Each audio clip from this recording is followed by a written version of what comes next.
जय गुरुदेव, जय भीम, नो बुधाय। अज दे special guest के शो में आप जी का बहुत स्वागत है। स्पैशल गेस्ट जिस शख्स को अज बनाया है उसका नाम है अमरजीत राजू। उन्होंने जिंदगी दे कुछ अजीब तजर्बे हैं, आम लोगों नालों थोड़ा जिहा वखरा उन्होंने एक्सपीरियंस होया है जिंदगी दे विच। अमरजीत राजू नौजवान है, बहुत अकलमंद है और राइटर है। अपनी जिंदगी में बहुत आसा नाल पॉजिटिव तरीके नाल सोचता है। उन्होंने एक किताब भी लिखी है। अज की इंटरव्यू जी अज की स्पैशल गेस्ट की गलबात है, वो एक दो गल्लां बहुत अहम होणगियां। वो ये है कि जदों किसी बच्चे नूं कोई थोड़ी बहुत डिसेबिलिटी होवे, थोड़े बहुत अपाहजता होवे, वो इंसान उस छोटी मोटी अपाहजता नूं किद्दां लैंदा है और समाज उस कमज़ोरी नूं किद्दां लैंदा है और किहो जिहे ताने मेणे जां इदां दीयां गल्लां हुंदियां। इहनूं आपां बहुत, क्योंकि मसला काफ़ी सेंसिटिव हुंदा है, आपां कोशिश करनी है कि अमरजीत राजू जिथे आपां स्वागत करना उत्थे आपां भी उन्होंने दाद देनी है कि वो इन्नी दृढ़ता नाल, इन्ने हौसले नाल लोगों में विचर रहे हैं और अपने काम कार नूं बहुत बखूबी कर रहे हैं। मैं बहुत गल अगे लंबा ना करा, मैं ये चाहना कि आपां नूं सारिआं नूं पूरे समाज नूं मिल के अगर किसी विच कोई घाट है उन्होंने चितारन की बजाय हौसला अफजाई देनी चाहिए है, उन्होंने एक रास्ता दिखाना चाहिए है कि असीं जिंदगी नूं किद्दां लईए। हैल्प करो, मदद करो अगर तुसीं कर सकते हो।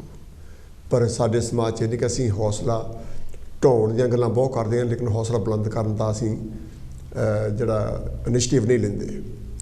अज आपां राजू जी ना गल उनकी जिंदगी बारे, उन्होंने एक किताब जिहड़ी उन्हें लिखी है वॉक लाइक ए मैन, बंदियां वांगू चलो, बंदे नूं पूरा फख्र होना चाहिए अपने आप से।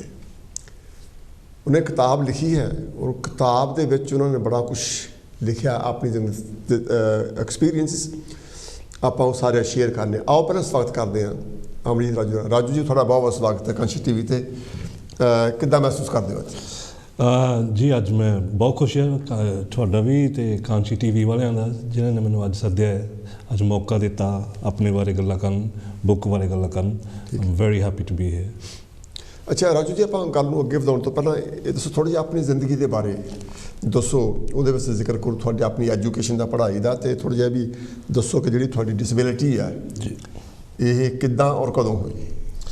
जी मेरी अज मैं 53 दा 53 ईयर्स ओल्ड, ते मेरी डिसेबिलिटी जिद्दां समझ लो जन्म तो हुई उन्हें कहते सैरेब्रल पल्सी डायप्लीजिया, जानी कि मेरा जो सज्जा पासा है, सज्जा पासा थोड़ा जिहा वीक है, कमज़ोर है, तो टाइट मसल हो जाते। ये छोटे होंदे तो जिदा मम्मा डैड ने नोटिस किया जो टॉडलर जे होंगे तुरन फिरन लग पैंदे, मैं जो तुरदा नहीं था उस वेले, तो उदों डॉक्टरां ने देखा पे उदों उन्हें डायगनोज किया पे इस बच्चे नूं सैरेब्रल पल्सी है। पर फिर भी वो पूरी तरह जी लफ्ज़ जो सैरेब्रल पल्सी उन्होंने पूरी तरह समझ नहीं लगी, करके नवे आए थे इस कंट्री में। तो मैंने बड़े होकर पता लग्या जो मैं अपनी फाइल खुद पढ़ी तो मैं देखा पे सैरेब्रल पल्सी है पे ये तभी मेरी जी डायगनोसिस इदा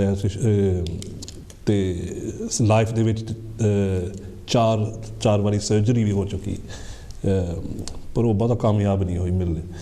वो फिर भी डॉक्टरों की जिदा कोशिश सी पे मसल थोड़े जे रिलीज़ हो, टाइट ना बहुत रहन, पर उदा ठीक है, उदा तुरते फिरते है। अच्छा अमरजीत जी, you look fit to me।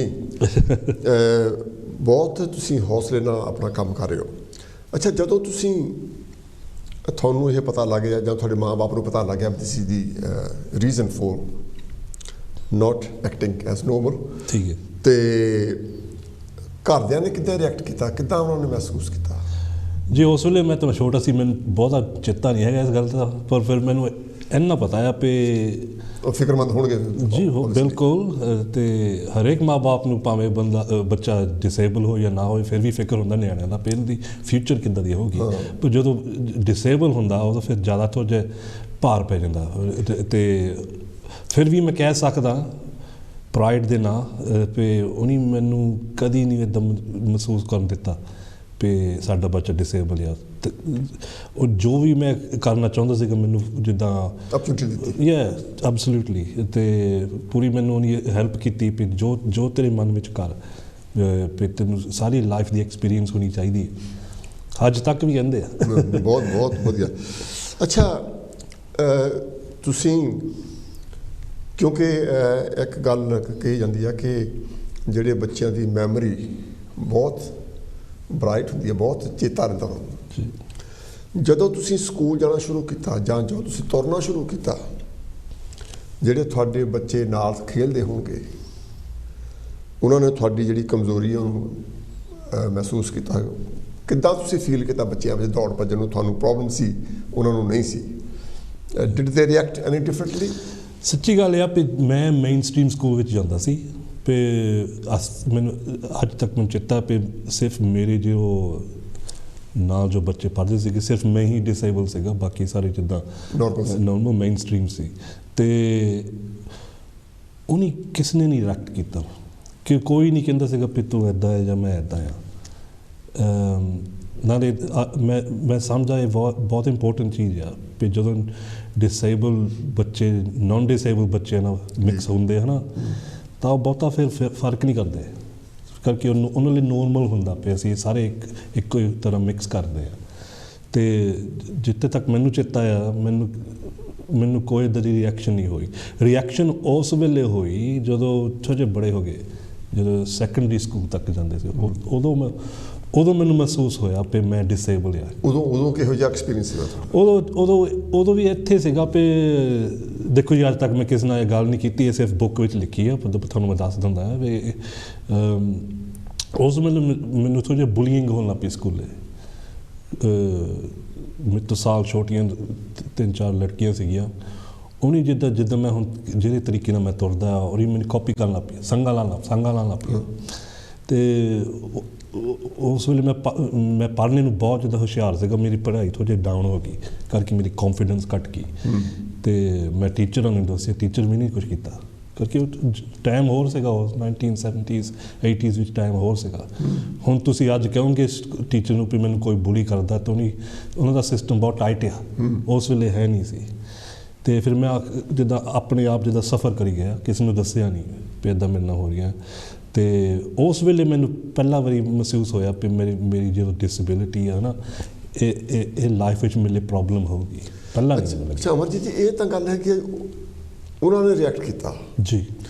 ਜਦੋਂ ਤੁਸੀਂ ਪ੍ਰਾਇਮਰੀ ਸਕੂਲ ਦੇ ਵਿੱਚ ਬੱਚਿਆਂ ਨਾਲ ਖੇਡਦੇ ਸੀਗੇ ਜੀ, ਤੁਸੀਂ ਦੇਖਦੇ ਸੀ ਜਿਹੜੇ ਬੱਚੇ ਆ ਉਹ ਦੌੜੇ ਭੱਜੇ ਫਿਰਦੇ ਆ, ਉਹ ਜਿਹੜੇ ਤੁਸੀਂ ਕਿੱਦਾਂ ਮਹਿਸੂਸ ਕਰਦੇ? ਡਿਡ ਯੂ ਫੀਲ, ਜਾਂ ਤੁਸੀਂ ਇਹ ਮਹਿਸੂਸ ਕੀਤਾ ਕਿ ਵੀ ਮੈਂ ਉਹਨਾਂ ਵਾਂਗੂ ਕਿਉਂ ਨਹੀਂ ਦੌੜ ਸਕਦਾ? ਜਾਂ ਤੁਹਾਡੇ ਵਿੱਚ ਕਿੱਦਾਂ ਕੌਨਫੀਡੈਂਸ ਸੀਗਾ? ਜਾਂ ਨਹੀਂ, ਓਨੈਸਟਲੀ ਸੱਚੀ ਗੱਲ ਹੈ, ਮੈਂ ਕਦੀ ਨਹੀਂ ਮਹਿਸੂਸ ਕੀਤਾ ਉਸ ਵੇਲੇ, ਕਰਕੇ ਮੈਂ ਅਸੀਂ ਛੋਟੇ ਹੁੰਦੇ ਸੀ ਸਟਰੀਟ 'ਤੇ ਫੁੱਟਬਾਲ ਖੇਡਦੇ ਸੀਗੇ ਦੂਜੇ ਨਿਆਣਿਆਂ ਦੇ ਨਾਲ। ਮੇਰੇ ਫਰੈਂਡ ਵੀ ਸਾਰੇ ਨਾਨ ਡਿਸੇਬਲ ਸੀਗੇ, ਉਹਨੇ ਵੀ ਇੱਕ ਵਾਰੀ ਇੱਦਾਂ ਹੀ ਮੈਨੂੰ ਕਿਹਾ ਵੀ ਤੂੰ ਬਹੁਤਾ ਦੌੜ ਨਹੀਂ ਹੁੰਦਾ ਅਤੇ ਤੂੰ ਇੰਨੀ ਉਹਨਾਂ ਲਈ ਨੋਰਮਲ ਸੀਗਾ। ਹੁਣ ਮੈਨੂੰ ਇਹ ਨਹੀਂ ਪਤਾ ਵੀ ਸਾਈਡ 'ਤੇ ਕੀ ਗੱਲਾਂ ਕਰਦਾ ਸੀ।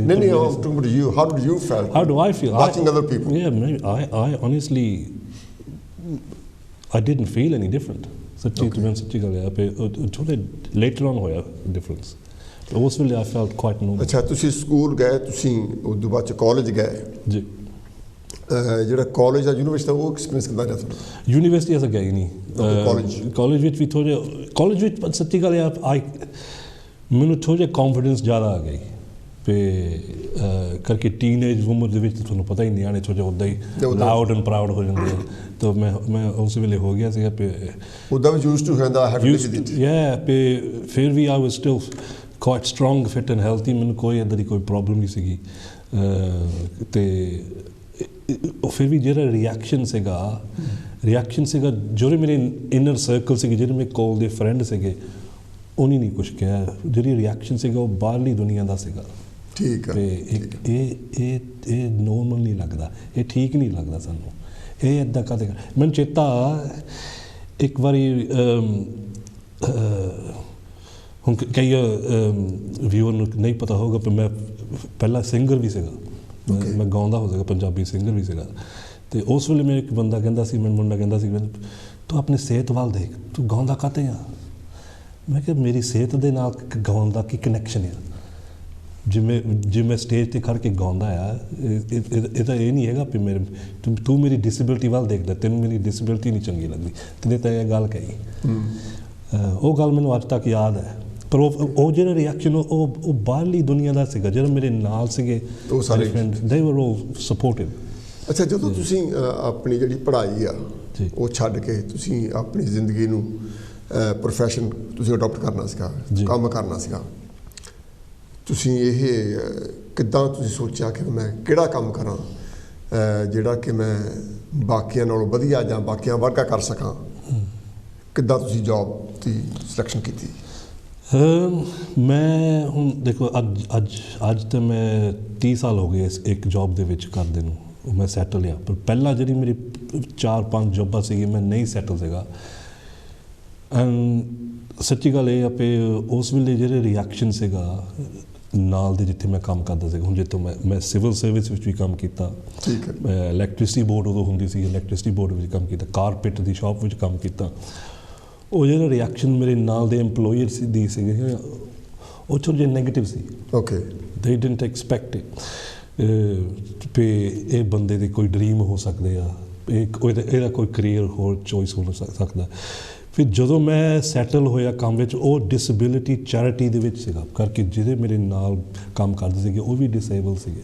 ਠੀਕ ਹੈ। ਕੋਈ ਪ੍ਰੈਜੂਡਿਸ, ਕੋਈ ਡਿਸਕ੍ਰਿਮੀਨੇਸ਼ਨ, ਕੋਈ ਹਰਾਸਮੈਂਟ ਇੱਦਾਂ ਦੀ ਚੀਜ਼ ਕੋਈ ਹੈ ਨਹੀਂ ਸੀ। ਤਦੇ ਅਗੇਨ ਮੈਂ ਫਿਰ ਥੋੜ੍ਹੀ ਮੇਰੀ ਕੌਨਫੀਡੈਂਸ ਵੱਧ ਗਈ ਵੀ ਮੈਂ ਆਪਣੇ ਬੰਦਿਆਂ ਦੇ ਨਾਲ ਮੈਂ ਕੰਮ ਕਰਦਾ ਹਾਂ। ਐਂਡ ਇਹ ਸੋਚਣ ਵਾਲੀ ਗੱਲ, ਇਟਸ ਕੁਆਇਟ ਸੈਡ ਵੀ ਇੱਦਾਂ ਜਿਹੜਾ ਡਿਸੇਬਲ ਬੰਦਾ ਆ ਉਹ ਮੇਨ ਸਟਰੀਮ ਜੋਬ ਦੇ ਵਿੱਚ ਥੋੜ੍ਹਾ ਜਿਹਾ ਕੌਨਫੀਡੈਂਟ ਨਹੀਂ ਫੀਲ ਕਰਦਾ, ਉਹਨੂੰ ਆਪਣੇ ਡਿਸੇਬਲ ਕਮਿਊਨਿਟੀ ਦੇ ਵਿੱਚ ਕੰਮ ਕਰਨਾ ਪਿਆ ਤਾਂ ਉਹ ਕੰਮ ਕਾਮਯਾਬ ਹੋਇਆ। ਕਿਉਂਕਿ ਜਿਹੜੇ ਮੇਨ ਸਟਰੀਮ ਦੇ ਲੋਕ ਆ ਉਹ ਕਿਉਂਕਿ ਅਸੀਂ ਬਹੁਤ ਕੇਸਿਸ ਵਿੱਚ ਇਹ ਸੁਣਿਆ ਕਿ ਜੇ ਨਾ ਵੈਸੇ ਹੀ ਨੋਰਮਲ ਬੰਦਾ ਕਿਤੇ ਸਲਿਪ ਹੋ ਕੇ ਡੱਬੇ, we laugh at it, we don't go to help him.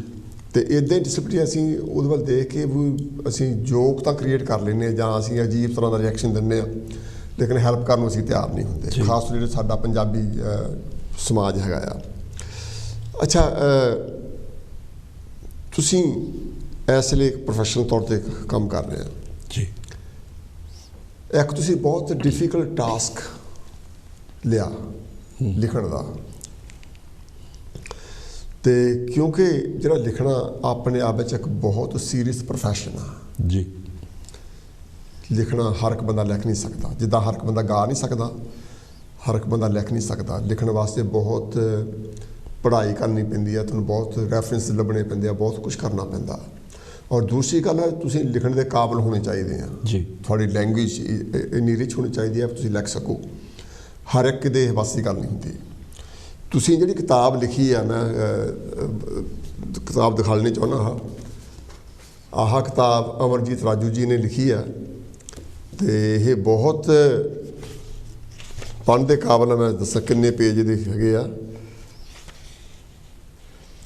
362 pages ਦੀ ਕਿਤਾਬ ਆ। ਔਰ ਇੰਨੇ ਹੌਸਲੇ ਵਾਲਾ ਸ਼ਖਸ ਜਿਹਨੇ ਬੁਲਿੰਗ ਨੂੰ ਵੀ ਓਵਰਟੇਕ ਕੀਤਾ, ਜਿਹਨੇ ਜਿਹੜੀ ਪੜ੍ਹਾਈ ਦੇ ਚੈਲੰਜ ਸੀਗੇ ਉਹਨੂੰ ਵੀ ਉਹਨਾਂ ਨੇ ਪਾਰ ਕੀਤਾ, ਜਿਹੜੇ ਕੰਮ ਨੂੰ ਲੱਭਣ ਦੇ ਚੈਲੰਜ ਸੀਗੇ ਉਹ ਵੀ ਉਹਨਾਂ ਨੇ ਐਕਸੈਪਟ ਕੀਤੇ। ਔਰ ਇਸ ਲਈ ਪ੍ਰੋਫੈਸ਼ਨਲ ਤੌਰ 'ਤੇ ਬਹੁਤ ਵਧੀਆ ਪੋਸਟ 'ਤੇ ਕੰਮ ਕਰ ਰਿਹਾ। ਇਹਦੇ ਬਾਰੇ ਆਪਾਂ ਬਾਅਦ 'ਚ ਪੁੱਛਾਂਗੇ ਵੀ ਕੀ ਉਹ ਪ੍ਰੋਫੈਸ਼ਨ ਹੈ ਕੀ। ਇਹਨਾਂ ਨੇ ਕਿਤਾਬ ਲਿਖੀ। ਆਓ ਆਪਾਂ ਥੋੜ੍ਹੀ ਜਿਹੀ ਗੱਲ ਇਹਨਾਂ ਦੀ ਜਿਹੜੀ ਲੇਖਣੀ ਆ ਇਹਦੇ ਬਾਰੇ ਕਰਦੇ ਹਾਂ। ਕਿਤਾਬ ਲਿਖਣ ਦਾ ਆਈਡੀਆ ਕਿੱਦਾਂ ਆਇਆ ਤੁਹਾਨੂੰ? ਇਹਦੇ ਵੀ ਪਿੱਛੇ ਵੀ ਇੱਕ ਥੋੜ੍ਹੀ ਸਟੋਰੀ ਹੈਗੀ ਆ ਕਿ ਮੇਰੇ ਜੋ ਕਲੋਜ਼ ਫਰੈਂਡ ਆ, ਕੰਮ ਵਾਲੇ ਵੀ ਆ, ਮੇਰੇ ਜਿਹੜੇ ਮੇਨ ਮੇਰੇ ਸਰਕਲ ਜਿੱਥੇ ਮੈਂ ਮਿਕਸ ਹੁੰਦਾ ਆ, ਉਹ ਕਹਿੰਦੇ ਵੀ ਤੇਰੀ ਜੋ ਲਾਈਫ ਆ ਇਜ਼ ਵੈਰੀ ਇੰਟਰਸਟਿੰਗ, ਤੇ ਇਹਦੇ ਬਾਰੇ ਬੁੱਕ ਲਿਖ। ਮੈਂ ਕਿਹਾ ਮੈਂ ਕੀ ਲਿਖਾਂ, ਮੈਂ ਕਦੀ ਬੁੱਕ ਲਿਖੀ ਨਹੀਂ ਹੈਗੀ, ਮੇਰੇ ਕੋਈ ਐਕਸਪੀਰੀਅੰਸ ਨਹੀਂ ਗੀ। ਕੰਮ ਤੇ ਮੈਂ ਡਾਕੂਮੈਂਟ ਬਥੇਰੇ ਰਾਈਟ ਕਰ ਲੈਂਦਾ, ਪਰ ਜਿਹੜੀ ਬੁੱਕ ਲਿਖਣ ਦਾ ਉਹ ਤਾਂ ਕੋਈ ਉਹ ਸਪੈਸ਼ਲ ਪ੍ਰੋਜੈਕਟ ਹੁੰਦਾ।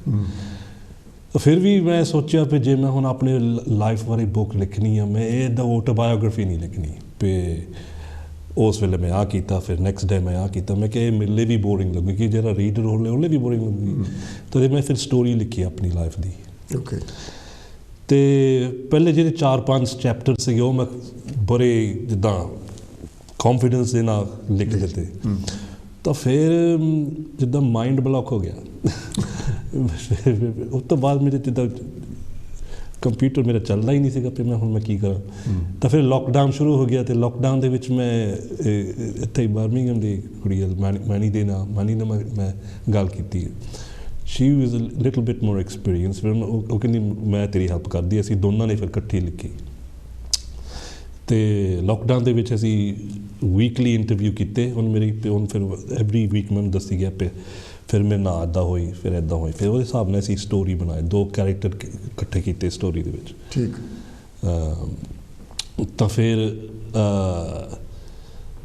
ਇਹ ਬੁੱਕ ਦੇ ਵਿੱਚ ਡਾਇਲੋਗ ਵੀ ਬਹੁਤ ਆ। ਡਾਇਲੋਗ ਜਿਹੜੇ ਹੈਗੇ ਉਹ ਐਕਚੁਅਲ ਰੀਅਲ ਡਾਇਲੋਗ ਹੈ। ਮੈਨੂੰ ਚੇਤਾ, ਮੇਰੀ ਮੈਮਰੀ ਇਸ ਵੇਲੇ ਕਾਫੀ ਗੁੱਡ ਆ। ਮੈਂ ਜਿਹੜੇ ਡਾਇਲੋਗ ਅਸੀਂ ਲਿਖੇ ਸੀ ਇਸ ਐਕਚੁਅਲ ਰੀਅਲ ਡਾਇਲੋਗਸ। ਅਤੇ ਫਿਰ ਜਦੋਂ ਅਸੀਂ ਫਿਨਿਸ਼ ਕੀਤਾ, ਹੁਣ ਜਿੱਦਾਂ ਤੁਸੀਂ ਕਹਿੰਦੇ 360 ਸਮਥਿੰਗ ਬੁੱਕ ਪੇਜਸ, ਸਾਨੂੰ ਉਸ ਵੇਲੇ ਇੰਨਾ ਨਹੀਂ ਪਤਾ ਸੀਗਾ ਵੀ ਇੰਨੀ ਕਾਫੀ ਬੜੀ ਬੁੱਕ ਬਣ ਜਾਣੀ ਆ। ਤਾਂ ਫਿਰ ਅਸੀਂ ਜਿੱਦਾਂ ਹੁਣ 2-3 ਮਹੀਨੇ ਹੋ ਗਏ ਰਿਲੀਜ਼ ਕਰਤੀ ਹੈ, ਅਤੇ ਵੈਰੀ ਪ੍ਰਾਊਡ ਆਫ ਇਟ। ਠੀਕ। ਅੱਛਾ, ਇਹ ਬੁੱਕ ਲਿਖਣ ਨੂੰ ਤੁਹਾਨੂੰ ਕਿੰਨਾ ਟਾਈਮ ਲੱਗਾ? ਇਹ ਫਿਰ ਲੱਗਿਆ ਜੀ 1.5 ਸਾਲ ਲੱਗਿਆ। 18 ਮਹੀਨੇ ਲੱਗ ਗਏ ਸਾਨੂੰ ਲਿਖਣ ਦੀ। ਅੱਛਾ, ਜਿਹੜੀ ਕਿਤਾਬ ਲਿਖਣ ਦੀ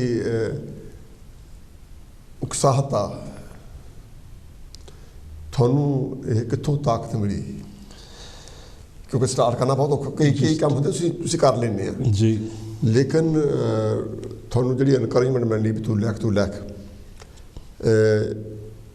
ਇਨਕਰੇਜਮੈਂਟ ਜਿਹੜੀ ਹੈਗੀ ਉਹ ਬਹੁਤ ਜ਼ਰੂਰੀ ਹੈ। ਇਹ ਕਿੱਥੋਂ ਮਿਲੀ? ਕਿਤਾਬ ਨੂੰ ਸਟਾਰਟ ਕਰਨਾ ਬਹੁਤ ਔਖਾ। ਜੀ ਗੱਲ ਤੁਹਾਡੀ ਸਹੀ ਹੈ। I seriously think it's not easy to write this big book. ਨਹੀਂ, ਇਟਸ ਟਰੂ। ਇਹ ਜਿਹੜੀ ਕੌਨਫੀਡੈਂਸ ਮੈਨੂੰ ਮਿਲੀ ਹੈ ਮੇਰੇ ਫਰੈਂਡਾਂ ਤੋਂ ਮਿਲੀ, ਦੋਸਤਾਂ ਤੋਂ ਮਿਲੀ ਹੈ, ਫੈਮਿਲੀ ਤੋਂ। ਮੇਰੀ ਵਾਈਫ ਨੇ ਵੀ ਬਹੁਤ ਮੈਨੂੰ ਕਿਹਾ ਵੀ ਲਿਖ, ਅਤੇ ਨਾਲ ਦੇ ਜੋ ਮੇਰੇ ਕੰਮ ਕਰਦੇ ਉਹ ਵੀ ਕਹਿੰਦੇ ਵੀ ਤੈਨੂੰ ਕੁਛ ਲਿਖਣਾ ਚਾਹੀਦਾ। ਇਹ ਫਿਰ ਜਿਹੜਾ ਹੌਂਸਲਾ ਜਦੋਂ ਤੁਹਾਨੂੰ ਸਾਰੇ ਪਾਸੇ ਮਿਲਦਾ ਹੈ ਨਾ, ਫਿਰ ਆਟੋਮੈਟਿਕਲੀ ਬੰਦਾ ਪੈਨ ਚੱਕ ਲੈਂਦਾ ਹੈ। ਤਾਂ ਫਿਰ ਉਹ ਫਿਰ ਨਾਲ ਦੇ ਜਦੋਂ ਅਸੀਂ ਕਿਹਾ ਹੁਣ 18 ਮਹੀਨੇ ਲੱਗ ਗਏ ਸਾਨੂੰ ਲਿਖਣ ਦੇ। ਜੇ ਬੰਦਾ ਲਗਾਤਾਰ ਕਰੂੰਗਾ ਤਾਂ 2-3 ਮਹੀਨਿਆਂ ਦੇ ਵਿੱਚ ਵੀ ਲਿਖ ਸਕਦਾ, ਪਰ ਮੈਂ ਨਾਲ ਦੇ ਨਾਲ ਕੰਮ ਵੀ ਕਰਦਾ ਸੀਗਾ। ਅਤੇ ਇਹ ਜਿੱਦਾਂ ਈਵਨਿੰਗ ਨੂੰ ਮੈਂ ਜਿੱਦਾਂ ਘੰਟਾ-2 ਘੰਟਾ ਐਵਰੀ ਈਵਨਿੰਗ ਕੁਛ ਨਾ ਕੁਛ ਲਿਖਦਾ ਰਹਿੰਦਾ ਸੀ। ਕਿੰਨਾ ਚਿਰ ਲਾਇਆ ਸੀ? ਜੀ, ਫਿਰ ਤਕਰੀਬਨ ਬਸ 18 ਮਹੀਨੇ ਲੱਗ ਗਏ। ਫਿਰ ਮਹੀਨਾ-2 ਮਹੀਨੇ ਲੱਗੇ ਟਾਈਡੀ ਅਪ ਕਰਨ ਨੂੰ। ਫਿਰ ਬੁੱਕ ਦਾ ਡਿਜ਼ਾਈਨ, ਕਵਰ ਵੀ ਦੇ। ਫਿਰ ਅਸੀਂ ਇੰਡੀਪੈਂਡੈਂਟ ਪਰਸਨ ਨੂੰ ਭੇਜੀ ਵੀ ਤੁਸੀਂ ਪੜ੍ਹੋ ਹੁਣ, ਜਿਹਦੇ ਕੋਈ ਵੀ ਸਪੈਲਿੰਗ ਜਾਂ ਕੋਈ ਗ੍ਰਾਮੈਟੀਕਲ ਐਰਰ ਤੁਸੀਂ ਕਰੈਕਟ ਕਰਨੇ। ਪ੍ਰੂਫ ਰੀਡਿੰਗ ਜਿੱਦਾਂ ਕਹਿੰਦੇ। ਅੱਛਾ, ਜਦੋਂ ਤੁਹਾਡੀ ਕਿਤਾਬ ਇਹ ਛਪ ਕੇ ਬਾਹਰ ਆ ਗਈ, ਜਿਹੜਾ ਪਹਿਲਾਂ ਤਾਂ ਦੱਸੋ ਤੁਹਾਡੇ ਘਰ ਦੇ ਜਿਹੜੇ ਸੀਗੇ ਉਹਨਾਂ ਦਾ ਰਿਐਕਸ਼ਨ ਕੀ ਹੁੰਦਾ ਸੀ? ਸਾਡਾ ਜਿਹੜਾ ਫਾਦਰ ਆ, ਜਾਂ ਸਾਡਾ ਗ੍ਰੈਂਡ ਡੈਡ ਆ, ਜਾਂ ਮੇਰਾ ਹਸਬੈਂਡ, ਜਾਂ ਮੇਰਾ ਬੱਚਾ ਰਾਈਟਰ ਬਣਿਆ, ਔਥਰ ਬਣਨਾ ਇਟਸ ਬਿਗ ਥਿੰਗ। ਖਾਸ ਤੌਰ 'ਤੇ ਇੰਗਲਿਸ਼ ਦਾ ਔਥਰ ਜਿਹੜੇ ਪੰਜਾਬੀ ਬੰਦੇ ਹੈਗੇ ਉਹਨਾਂ ਵਿੱਚ ਬਹੁਤ ਘੱਟ ਹੋਣਗੇ। ਪੰਜਾਬੀ ਵਿੱਚ ਤਾਂ ਕਵਿਤਾ ਵਾਲੇ ਲਿਖ ਲੈਂਦੇ ਸਾਡੇ ਵਰਗੇ, ਲੇਕਿਨ ਇੰਗਲਿਸ਼ ਨੂੰ ਇੰਨੀ ਫਾਈਨ ਜ਼ੁਬਾਨ ਸਮਝ ਕੇ ਲਿਖਣਾ ਮੈਂ ਸਮਝਦਾ ਕਿ ਆਈ ਸਲੂਟ ਯੂ, ਕਿਉਂਕਿ ਇਹ ਬਹੁਤ ਵੱਡੀ ਗੱਲ ਆ। ਤੇ ਕਿੱਦਾਂ ਰਿਹਾ ਰਿਐਕਸ਼ਨ ਲੋਕਾਂ ਦਾ, ਖਾਸ ਤੌਰ ਤੇ ਫੈਮਿਲੀ ਦਾ ਰਿਐਕਸ਼ਨ ਬਹੁਤ ਸਪੋਰਟਿਵ, ਵੈਰੀ ਪੋਜ਼ਿਟਿਵ। ਮੇਰੇ ਮਮ ਐਂਡ ਡੈਡ ਵੀ ਬਹੁਤ ਪ੍ਰਾਊਡ ਵੀ ਆ ਵਿਦ ਤੇ ਮੇਰੀ ਵਾਈਫ ਵੀ। ਨਾਲ ਦੀ ਨਾਲ ਜਦੋਂ ਮੈਂ ਲਿਖਦਾ ਸੀਗਾ ਮੈਂ ਵਾਈਫ ਨੂੰ ਦੱਸੀ ਗਿਆ, ਉਹ ਕਹਿੰਦੀ ਮੈਨੂੰ ਦੱਸ ਨਾ, ਜਦੋਂ ਫਿਨਿਸ਼ ਹੋ ਗਈ ਉਦੋਂ ਮੈਨੂੰ ਦੱਸੀ। ਫਿਰ ਬਾਅਦ ਵਿੱਚ ਮੈਨੂੰ ਰੀਡ ਕੀਤੀ ਬੁੱਕ। ਤੇ ਬਾਕੀ ਦੀ ਫੈਮਿਲੀ, ਵਾਈਡਰ ਫੈਮਿਲੀ, ਨਿਆਣੇ ਵੀ ਬਹੁਤ ਖੁਸ਼ ਹੋ ਗਏ। ਤੇ ਫਿਰ ਜਿਹੜੀ ਮੇਰੀ ਵਾਈਡਰ ਜਿਹੜੀ ਫੈਮਿਲੀ ਆ, ਉਹ ਤਾਂ ਹੁਣ ਮੈਂ ਟੂ ਬੀ ਓਨੈਸਟ ਸੱਚੀ ਗੱਲ ਮੈਂ ਪੁੱਛਿਆ ਨਹੀਂ ਵੀ ਤੁਹਾਨੂੰ ਤੁਸੀਂ ਬੁੱਕ ਪੜ੍ਹੀ ਹੈ ਕਿ ਨਹੀਂ। ਬੁੱਕ ਉਹਨਾਂ ਕੋਲ ਹੈਗੀ ਆ, ਇਹ ਮੈਨੂੰ ਪਤਾ ਆ। ਓਕੇ, ਅੱਛਾ, ਜਿਹੜਾ ਆਪਣਾ ਸਮਾਜ ਆ, ਜਿਹੜੇ ਆਪਣੇ ਲੋਕ ਆ, ਪੰਜਾਬੀ ਸਰਕਲ ਜੀ ਜਾਂ ਇੰਡੀਅਨ ਇੰਗਲਿਸ਼ ਰੀਡਿੰਗ ਸਰਕਲ, ਉਹਨਾਂ ਵੱਲੋਂ ਕਿਹੋ ਜਿਹਾ ਰਿਸਪੌਂਸ ਮਿਲਿਆ ਕਿਤਾਬ ਨੂੰ? Response very very good, very positive. ਜਿਹੜੀ ਮੈਨੂੰ ਰਿਐਕਸ਼ਨ ਮਿਲੀ ਆ, ਮੈਂ ਉਹ ਐਕਸਪੈਕਟ ਨਹੀਂ ਕਰਦਾ ਸੀ। ਸੱਚੀ ਗੱਲ ਦੱਸਾਂ, ਮੈਂ ਬੁੱਕ ਜਦੋਂ ਲਿਖਦਾ ਸੀਗਾ ਮੈਂ ਸੋਚਿਆ ਚੱਲ ਰਿਲੀਜ਼ ਕਰ ਲੂੰਗੇ, ਬੁੱਕ ਦੀ ਆਪਣੀ ਕਿਸਮਤ ਹੋਊਗੀ। ਪਰ ਇਸ ਆਟੋਮੈਟਿਕਲੀ 24 ਘੰਟਿਆਂ ਦੇ ਵਿੱਚ ਨੰਬਰ 2 ਬੈਸਟ ਸੈਲਰ 'ਤੇ ਆ ਗਈ। ਓਕੇ, Amazon 'ਤੇ ਨੰਬਰ 2 ਬੈਸਟ ਸੈਲਰ 'ਤੇ। ਫਿਰ ਵੀ ਮੈਂ ਸ਼ੌਕ ਹੋ ਗਿਆ ਪਏ। ਫਿਰ 2 ਹਫ਼ਤੇ ਉੱਥੇ ਰਹੀ ਉਸੇ ਹੀ ਨੰਬਰ 'ਤੇ।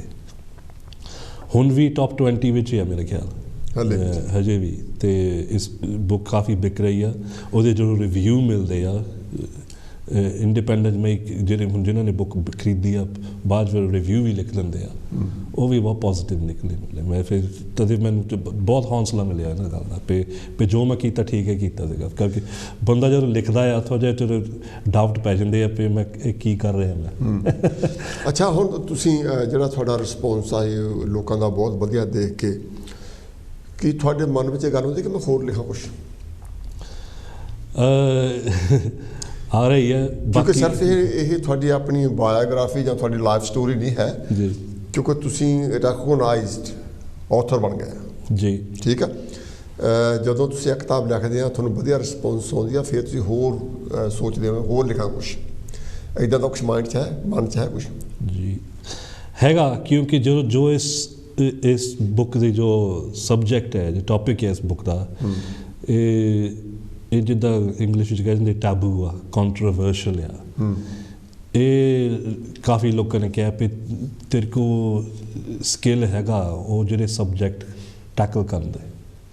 ਅਤੇ ਫਿਰ ਹੁਣ ਜਦੋਂ ਮੈਂ ਸੱਚੀ ਗੱਲ ਦੱਸਾਂ, ਮੈਂ ਸਟਾਰਟ ਕੀਤੀ ਹੈ ਸੈਕਿੰਡ ਬੁੱਕ, ਪਹਿਲੇ 2 ਚੈਪਟਰ 'ਤੇ ਆ ਇਸ ਵੇਲੇ, ਪਰ ਮੈਨੂੰ ਉਸ ਵੇਲੇ ਹੁਣ ਪਤਾ ਆ।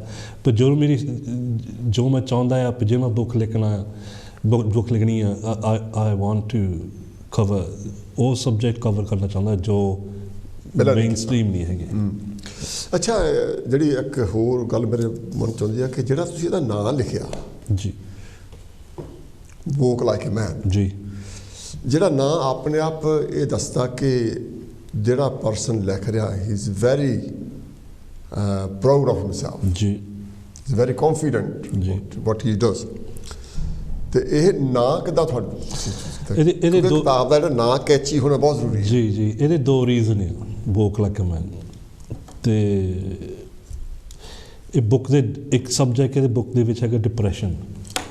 ਵੀ ਮੇਰੇ ਨਾਲ ਜੋ ਡਿਪਰੈਸ਼ਨ ਹੋ ਰਿਹਾ ਸੀ, ਉਹ ਵਾਈਡਰ ਕਮਿਊਨਿਟੀ ਵਿੱਚ ਕਹਿ ਦਿੰਦੇ ਪਏ ਕਮ ਔਨ ਮੈਨ ਅਪ, ਬੰਦਿਆਂ ਵਾਂਗੂ ਤੋਰ, ਅਤੇ ਬੰਦੇ ਵਾਂਗੂ ਜੀਣਾ ਸਿੱਖੋ। ਇਹ ਨਹੀਂ ਕਮਿਊਨਿਟੀ ਸਮਝੀ ਪਈ ਉਹ ਬੰਦੇ 'ਤੇ ਪ੍ਰੈਸ਼ਰ ਕਿੰਨੇ ਹੋ ਜਾਂਦੇ ਆ। ਹੁਣ ਜਦੋਂ ਬੰਦਾ ਪਹਿਲਾਂ ਹੀ ਤੋਂ ਡਿਸੇਬਲ ਹੋਵੇ, ਪਹਿਲਾਂ ਤੋਂ ਅਪਾਹਜ ਹੋਵੇ, ਉਹਦੇ 'ਤੇ ਪ੍ਰੈਸ਼ਰ ਪੈ ਜਾਂਦੇ ਆ। ਅਤੇ ਇੱਕ ਪਾਸੇ ਜਿਹੜਾ ਆਪਣਾ ਸਮਾਜ ਆ it's a little bit weak in some areas, ਵੀ ਉਹ ਆਪਣੇ ਡਿਸੇਬਲਡ ਕਮਿਊਨਿਟੀ ਨੂੰ ਬਹੁਤ ਓਪਰਚੁਨਿਟੀ ਨਹੀਂ ਦਿੰਦੀ। ਅਤੇ ਇਹ ਤਾਂ ਮੈਨੂੰ ਆਪ ਕਰਨਾ ਪਿਆ। ਕਈ ਵਾਰੀ ਮੈਂ ਉਹ ਕੰਮ ਕੀਤੇ ਜੋ ਕਮਿਊਨਿਟੀ ਦੇ ਵਾਜ਼ਨਟ ਵੈਰੀ ਹੈਪੀ ਅਬਾਊਟ, ਪਰ ਬਾਅਦ ਵਿੱਚ ਕਮਿਊਨਿਟੀ ਵੀ ਮੰਨ ਜਾਂਦੀ ਹੈ ਵੀ ਜੋ ਕੀਤਾ ਠੀਕ ਕੀਤਾ। ਕਰਕੇ ਟੂ ਐਗਜ਼ਾਮਪਲ ਦੇ ਦਿੱਤੇ ਵੀ ਡਿਸੇਬਲ ਪੀਪਲ ਕੰਮ ਕਰ ਸਕਦੇ ਆ। ਅਤੇ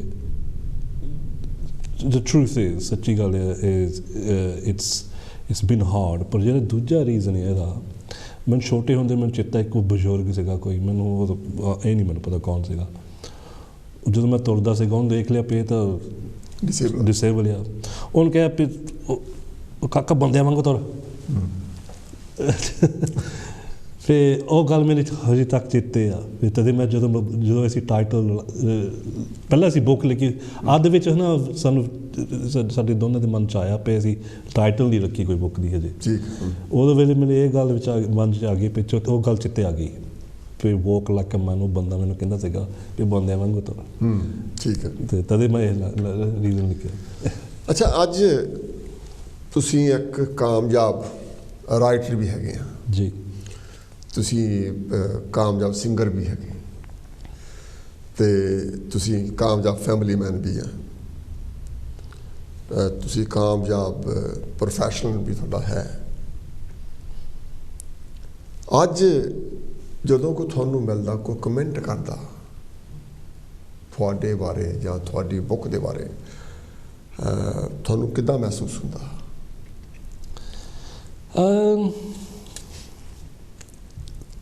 ਅੱਜ ਟੁਡੇ ਮੈਂ ਜਿੱਦਾਂ ਇਸ ਵੇਲੇ ਖੁਸ਼ ਹਾਂ, ਕਿਉਂਕਿ ਜੋ ਆਪਣੀ ਲਾਈਫ ਵਿੱਚ ਮੈਂ ਅਚੀਵ ਕਰਨਾ ਸੀਗਾ ਉਹ ਤਾਂ ਮੈਂ ਕਰ ਦਿੱਤਾ। ਪਰ ਮੈਨੂੰ ਥੋੜ੍ਹਾ ਜਿਹਾ ਫਿਕਰ ਆ ਵੀ ਜਿਹੜੀ ਨੈਕਸਟ ਜਨਰੇਸ਼ਨ ਆ ਉਹਨਾਂ ਲਈ ਹਜੇ ਸਿਸਟਮ ਬਹੁਤ ਚੇਂਜ ਨਹੀਂ ਹੋਇਆ। ਹੁਣ ਜਦੋਂ ਦੀ ਇਹ ਬੁੱਕ ਲਿਖ ਹੋਈ ਹੈ, ਰਿਲੀਜ਼ ਹੋਈ ਹੈ, ਮੈਨੂੰ ਬਹੁਤ ਟੀਨੇਜਰ ਜੋ ਯੰਗਰ ਜਨਰੇਸ਼ਨ ਇਨ ਦ 20s ਜੋ ਆਪ ਖੁਦ ਅਪਾਹਿਜ ਹੈ, ਉਹ ਮੈਨੂੰ ਕੰਟੈਕਟ ਕਰ ਰਹੀ ਆ ਵੀ ਅਸੀਂ ਤੇਰੀ ਬੁੱਕ ਪੜ੍ਹੀ ਆ, ਸਾਨੂੰ ਹੌਸਲਾ ਵੀ ਮਿਲ ਗਿਆ। ਪਰ ਇਹ ਵੀ ਤੁਹਾਨੂੰ ਦੱਸਣਾ ਚਾਹੁੰਦੇ ਆ ਵੀ ਜੋ ਬਾਹਰਲੀ ਦੁਨੀਆ ਹਜੇ ਸਾਡੇ ਲਈ ਚੇਂਜ ਨਹੀਂ ਹੋਈ।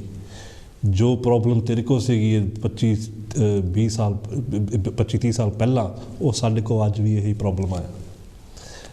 ਇਹਦਾ ਥੋੜ੍ਹਾ ਜਿਹਾ ਦੁੱਖ ਆ ਵੀ ਕਮਿਊਨਿਟੀ ਹਜੇ ਚੇਂਜ ਨਹੀਂ ਹੋਈ, ਕਮਿਊਨਿਟੀ ਨਾਲ ਦੀ ਨਾਲ ਡਿਵੈਲਪ ਨਹੀਂ ਹੋਈ। ਪਰ ਉੱਦਾਂ ਆਪਣੇ ਲਈ ਮੈਂ ਖੁਸ਼ ਹਾਂ, ਪਰ ਨੈਕਸਟ ਜਨਰੇਸ਼ਨ ਮੈਨੂੰ ਥੋੜ੍ਹਾ ਜਿਹਾ ਫਿਕਰ ਹੈ ਇਸ ਵਾਰ। ਤੁਸੀਂ ਕਮਿਊਨਿਟੀ ਕੋਲੋਂ ਕੀ ਆਸ ਕਰਦੇ ਜਦੋਂ ਕਿ ਤੁਸੀਂ ਫਿਕਰਮੰਦ ਆ ਜਿਹੜੀ ਕਮਿਊਨਿਟੀ ਹੈ ਦੇ ਨਾਟ ਚੇਂਜਿੰਗ ਟੂ ਬੈਟਰ? ਤੁਸੀਂ ਕੀ ਐਕਸਪੈਕਟ ਕਰਦੇ ਆ, ਤੁਸੀਂ ਕੀ ਉਮੀਦ ਰੱਖਦੇ ਆ ਵੀ ਲੋਕ ਕਿੱਦਾਂ ਰਿਐਕਟ ਕਰਨ ਜਦੋਂ ਉਹ ਦੇਖਦੇ ਆ ਕਿ ਕੋਈ ਬੰਦਾ ਜਿਹੜਾ ਹੈਗਾ ਜਾਂ ਜਿਹੜੀ ਕੋਈ ਲੜਕੀ ਆ ਜਾਂ ਕੋਈ ਬੱਚਾ ਆ ਜਿਹੜਾ ਕੋਈ ਡਿਸੇਬਲ ਆ? ਜਿਹੜੇ ਸਾਡੀ ਕਮਿਊਨਿਟੀ ਹੈਗੀ ਆ, ਜਿਹੜੇ ਸਾਡੇ ਲੋਕ ਹੈਗੇ ਆ, ਉਹ ਸਹੀ ਰਿਐਕਟ ਨਹੀਂ ਕਰਦੇ, ਤੁਹਾਡੇ ਹਿਸਾਬ ਨਾਲ ਉਹਨਾਂ ਨੂੰ ਕੀ ਕਰਨਾ ਚਾਹੀਦਾ, ਕਿਹੋ ਜਿਹਾ ਰਿਐਕਸ਼ਨ ਦੇਣਾ ਚਾਹੀਦਾ? It's a very good question, ਪਰ it's a very hard question as well, ਕਿਉਂਕਿ ਆਪਣੀ ਜੋ ਕਮਿਊਨਿਟੀ ਹੈ ਉਹ ਕਮਿਊਨਿਟੀ ਦੇ ਵਿੱਚ ਬੀਇੰਗ ਇਨ ਦਿਸ ਸਿਚੁਏਸ਼ਨ ਕਿਉਂਕਿ ਤੁਸੀਂ ਜਿਹੜੇ ਲੋਕ ਆ ਉਹ ਵੀ ਦੇਖਿਆ ਜੀ ਕਿੱਦਾਂ ਦੇ ਕਮੈਂਟ ਕਰਦੇ ਆ, how they make the faces. ਤੁਸੀਂ ਇਹ ਵੀ ਦੇਖਿਆ ਕਿ ਤੁਹਾਨੂੰ ਡਿਫਿਕਲਟੀ ਕਿੰਨੀ ਆ ਟੂ ਮੀਟ ਦੈਮ। ਆਪਣੀ ਕਮਿਊਨਿਟੀ ਦਾ ਜਿਹੜਾ ਮਾਈਂਡ ਸੈਟ ਹੈ ਉਹ ਚੇਂਜ ਕਰਨਾ ਪੈਣਾ ਹੈ, ਪਰ ਉਹ ਬਹੁਤ ਡਿਫਿਕਲਟ ਇਸ ਕਰਕੇ ਕਿਸ ਕਰਕੇ ਵੀ ਕਿਉਂਕਿ ਆਪਣੇ ਜੋ ਧਰਮ ਆ, ਭਾਵੇਂ ਤੁਸੀਂ ਹਿੰਦੂ ਹੋਣ, ਭਾਵੇਂ ਤੁਸੀਂ ਸਿੱਖ ਹੋਣ, ਭਾਵੇਂ ਜਿਹੜਾ ਮਰਜ਼ੀ ਧਰਮ ਹੋਵੇ, ਉਹਦੇ ਵਿੱਚ ਬਿਲੀਫ ਵਿੱਚ ਮੈਨੂੰ ਕਈ ਵਾਰੀ ਇਹ ਗੱਲ ਕਿਸੇ ਨੇ ਕਈਆਂ ਨੇ ਕਹੀ ਵੀ ਤੂੰ ਕੋਈ ਡਿਸੇਬਿਲਿਟੀ ਹੈ, ਕੋਈ ਪਿਛਲੇ ਜਨਮ 'ਚ ਕੋਈ ਮਾੜੇ ਕੰਮ ਕੀਤੇ ਹੋਣੇ ਆ, ਕੋਈ ਕਰਮ ਉਹ ਕਰਮ ਲਾਉਣ ਲੈ ਕੇ ਆਏ। ਜਦੋਂ ਤੁਹਾਡੀ ਆਸ ਬਿਲੀਫ ਹੈ ਨਾ, ਫਿਰ ਕਮਿਊਨਿਟੀ ਨੂੰ ਚੇਂਜ ਹੋਣ ਦਾ ਮੁਸ਼ਕਿਲ ਆ। ਜਦੋਂ ਕੋਈ ਡਿਸੇਬਲ ਬੰਦਾ ਨਿਆਣਾ ਹੁੰਦਾ ਆ ਜਾਂ ਟੀਨਏਜਰ ਹੋ ਜਾਂਦਾ ਆ, ਉਹਨੂੰ ਹੌਸਲਾ ਵਧਾਉਣ ਦੇ ਵਿੱਚ ਤੁਸੀਂ ਕਈ ਗੱਲਾਂ ਉਹਦੇ ਨਾਲ ਹੋ ਜਾਂਦੀ ਆ ਵੀ ਜਾਂ ਕਮਿਊਨਿਟੀ ਕਹਿਣ ਲੱਗ ਪੈਂਦੀ ਪਈ ਇਸ ਲੜਕੀ ਦੇ ਨਾਲ ਜਾਂ ਇਸ ਲੜਕੇ ਨਾਲ ਵਿਆਹ ਕਿਉਂ ਕਰਨਾ, ਉਹ ਵੀ ਡਾਊਟ ਪੈ ਜਾਂਦੇ ਆ, ਹੈ ਨਾ। ਅਤੇ ਉਹ ਫਿਰ ਉਹ ਡਿਸੇਬਲ ਚਾਈਲਡ ਲਈ ਆਟੋਮੈਟਿਕਲੀ ਵੈਰੀ ਹਰਟ, ਨਾਲੇ ਉਹ ਆਟੋਮੈਟਿਕਲੀ ਬੈਰੀਅਰ ਹੋ ਜਾਂਦਾ ਉਸ ਕਮਿਊਨਿਟੀ ਦੇ ਨਾਲ ਵੀ ਮੇਰੀ ਕਮਿਊਨਿਟੀ ਨਹੀਂ ਹੈਗੀ, ਇਹਨੇ ਮੈਨੂੰ ਰਾਈਟ ਆਫ ਕਰ ਦਿੱਤਾ। ਇਹ ਕਹਿੰਦੇ ਆਟੋਮੈਟਿਕਲੀ ਮੈਨੂੰ ਕਹਿ ਤਾ ਪਏ ਨਾ ਇਹਦੇ ਨਾਲ ਕਿਸੇ ਨੇ ਵਿਆਹ ਕਰਨਾ, ਇਹਦੇ ਕੋਈ ਮਾੜੇ ਕੰਮ ਕੀਤੇ ਆ। ਇਹ ਜਿੱਦਾਂ ਦੀ ਇੱਦਾਂ ਦੀ ਗੱਲਾਂ ਹੈ ਨਾ, it's very hard to change. ਇਹ ਜਨਰੇਸ਼ਨ ਲੱਗ ਜਾਣੇ ਆ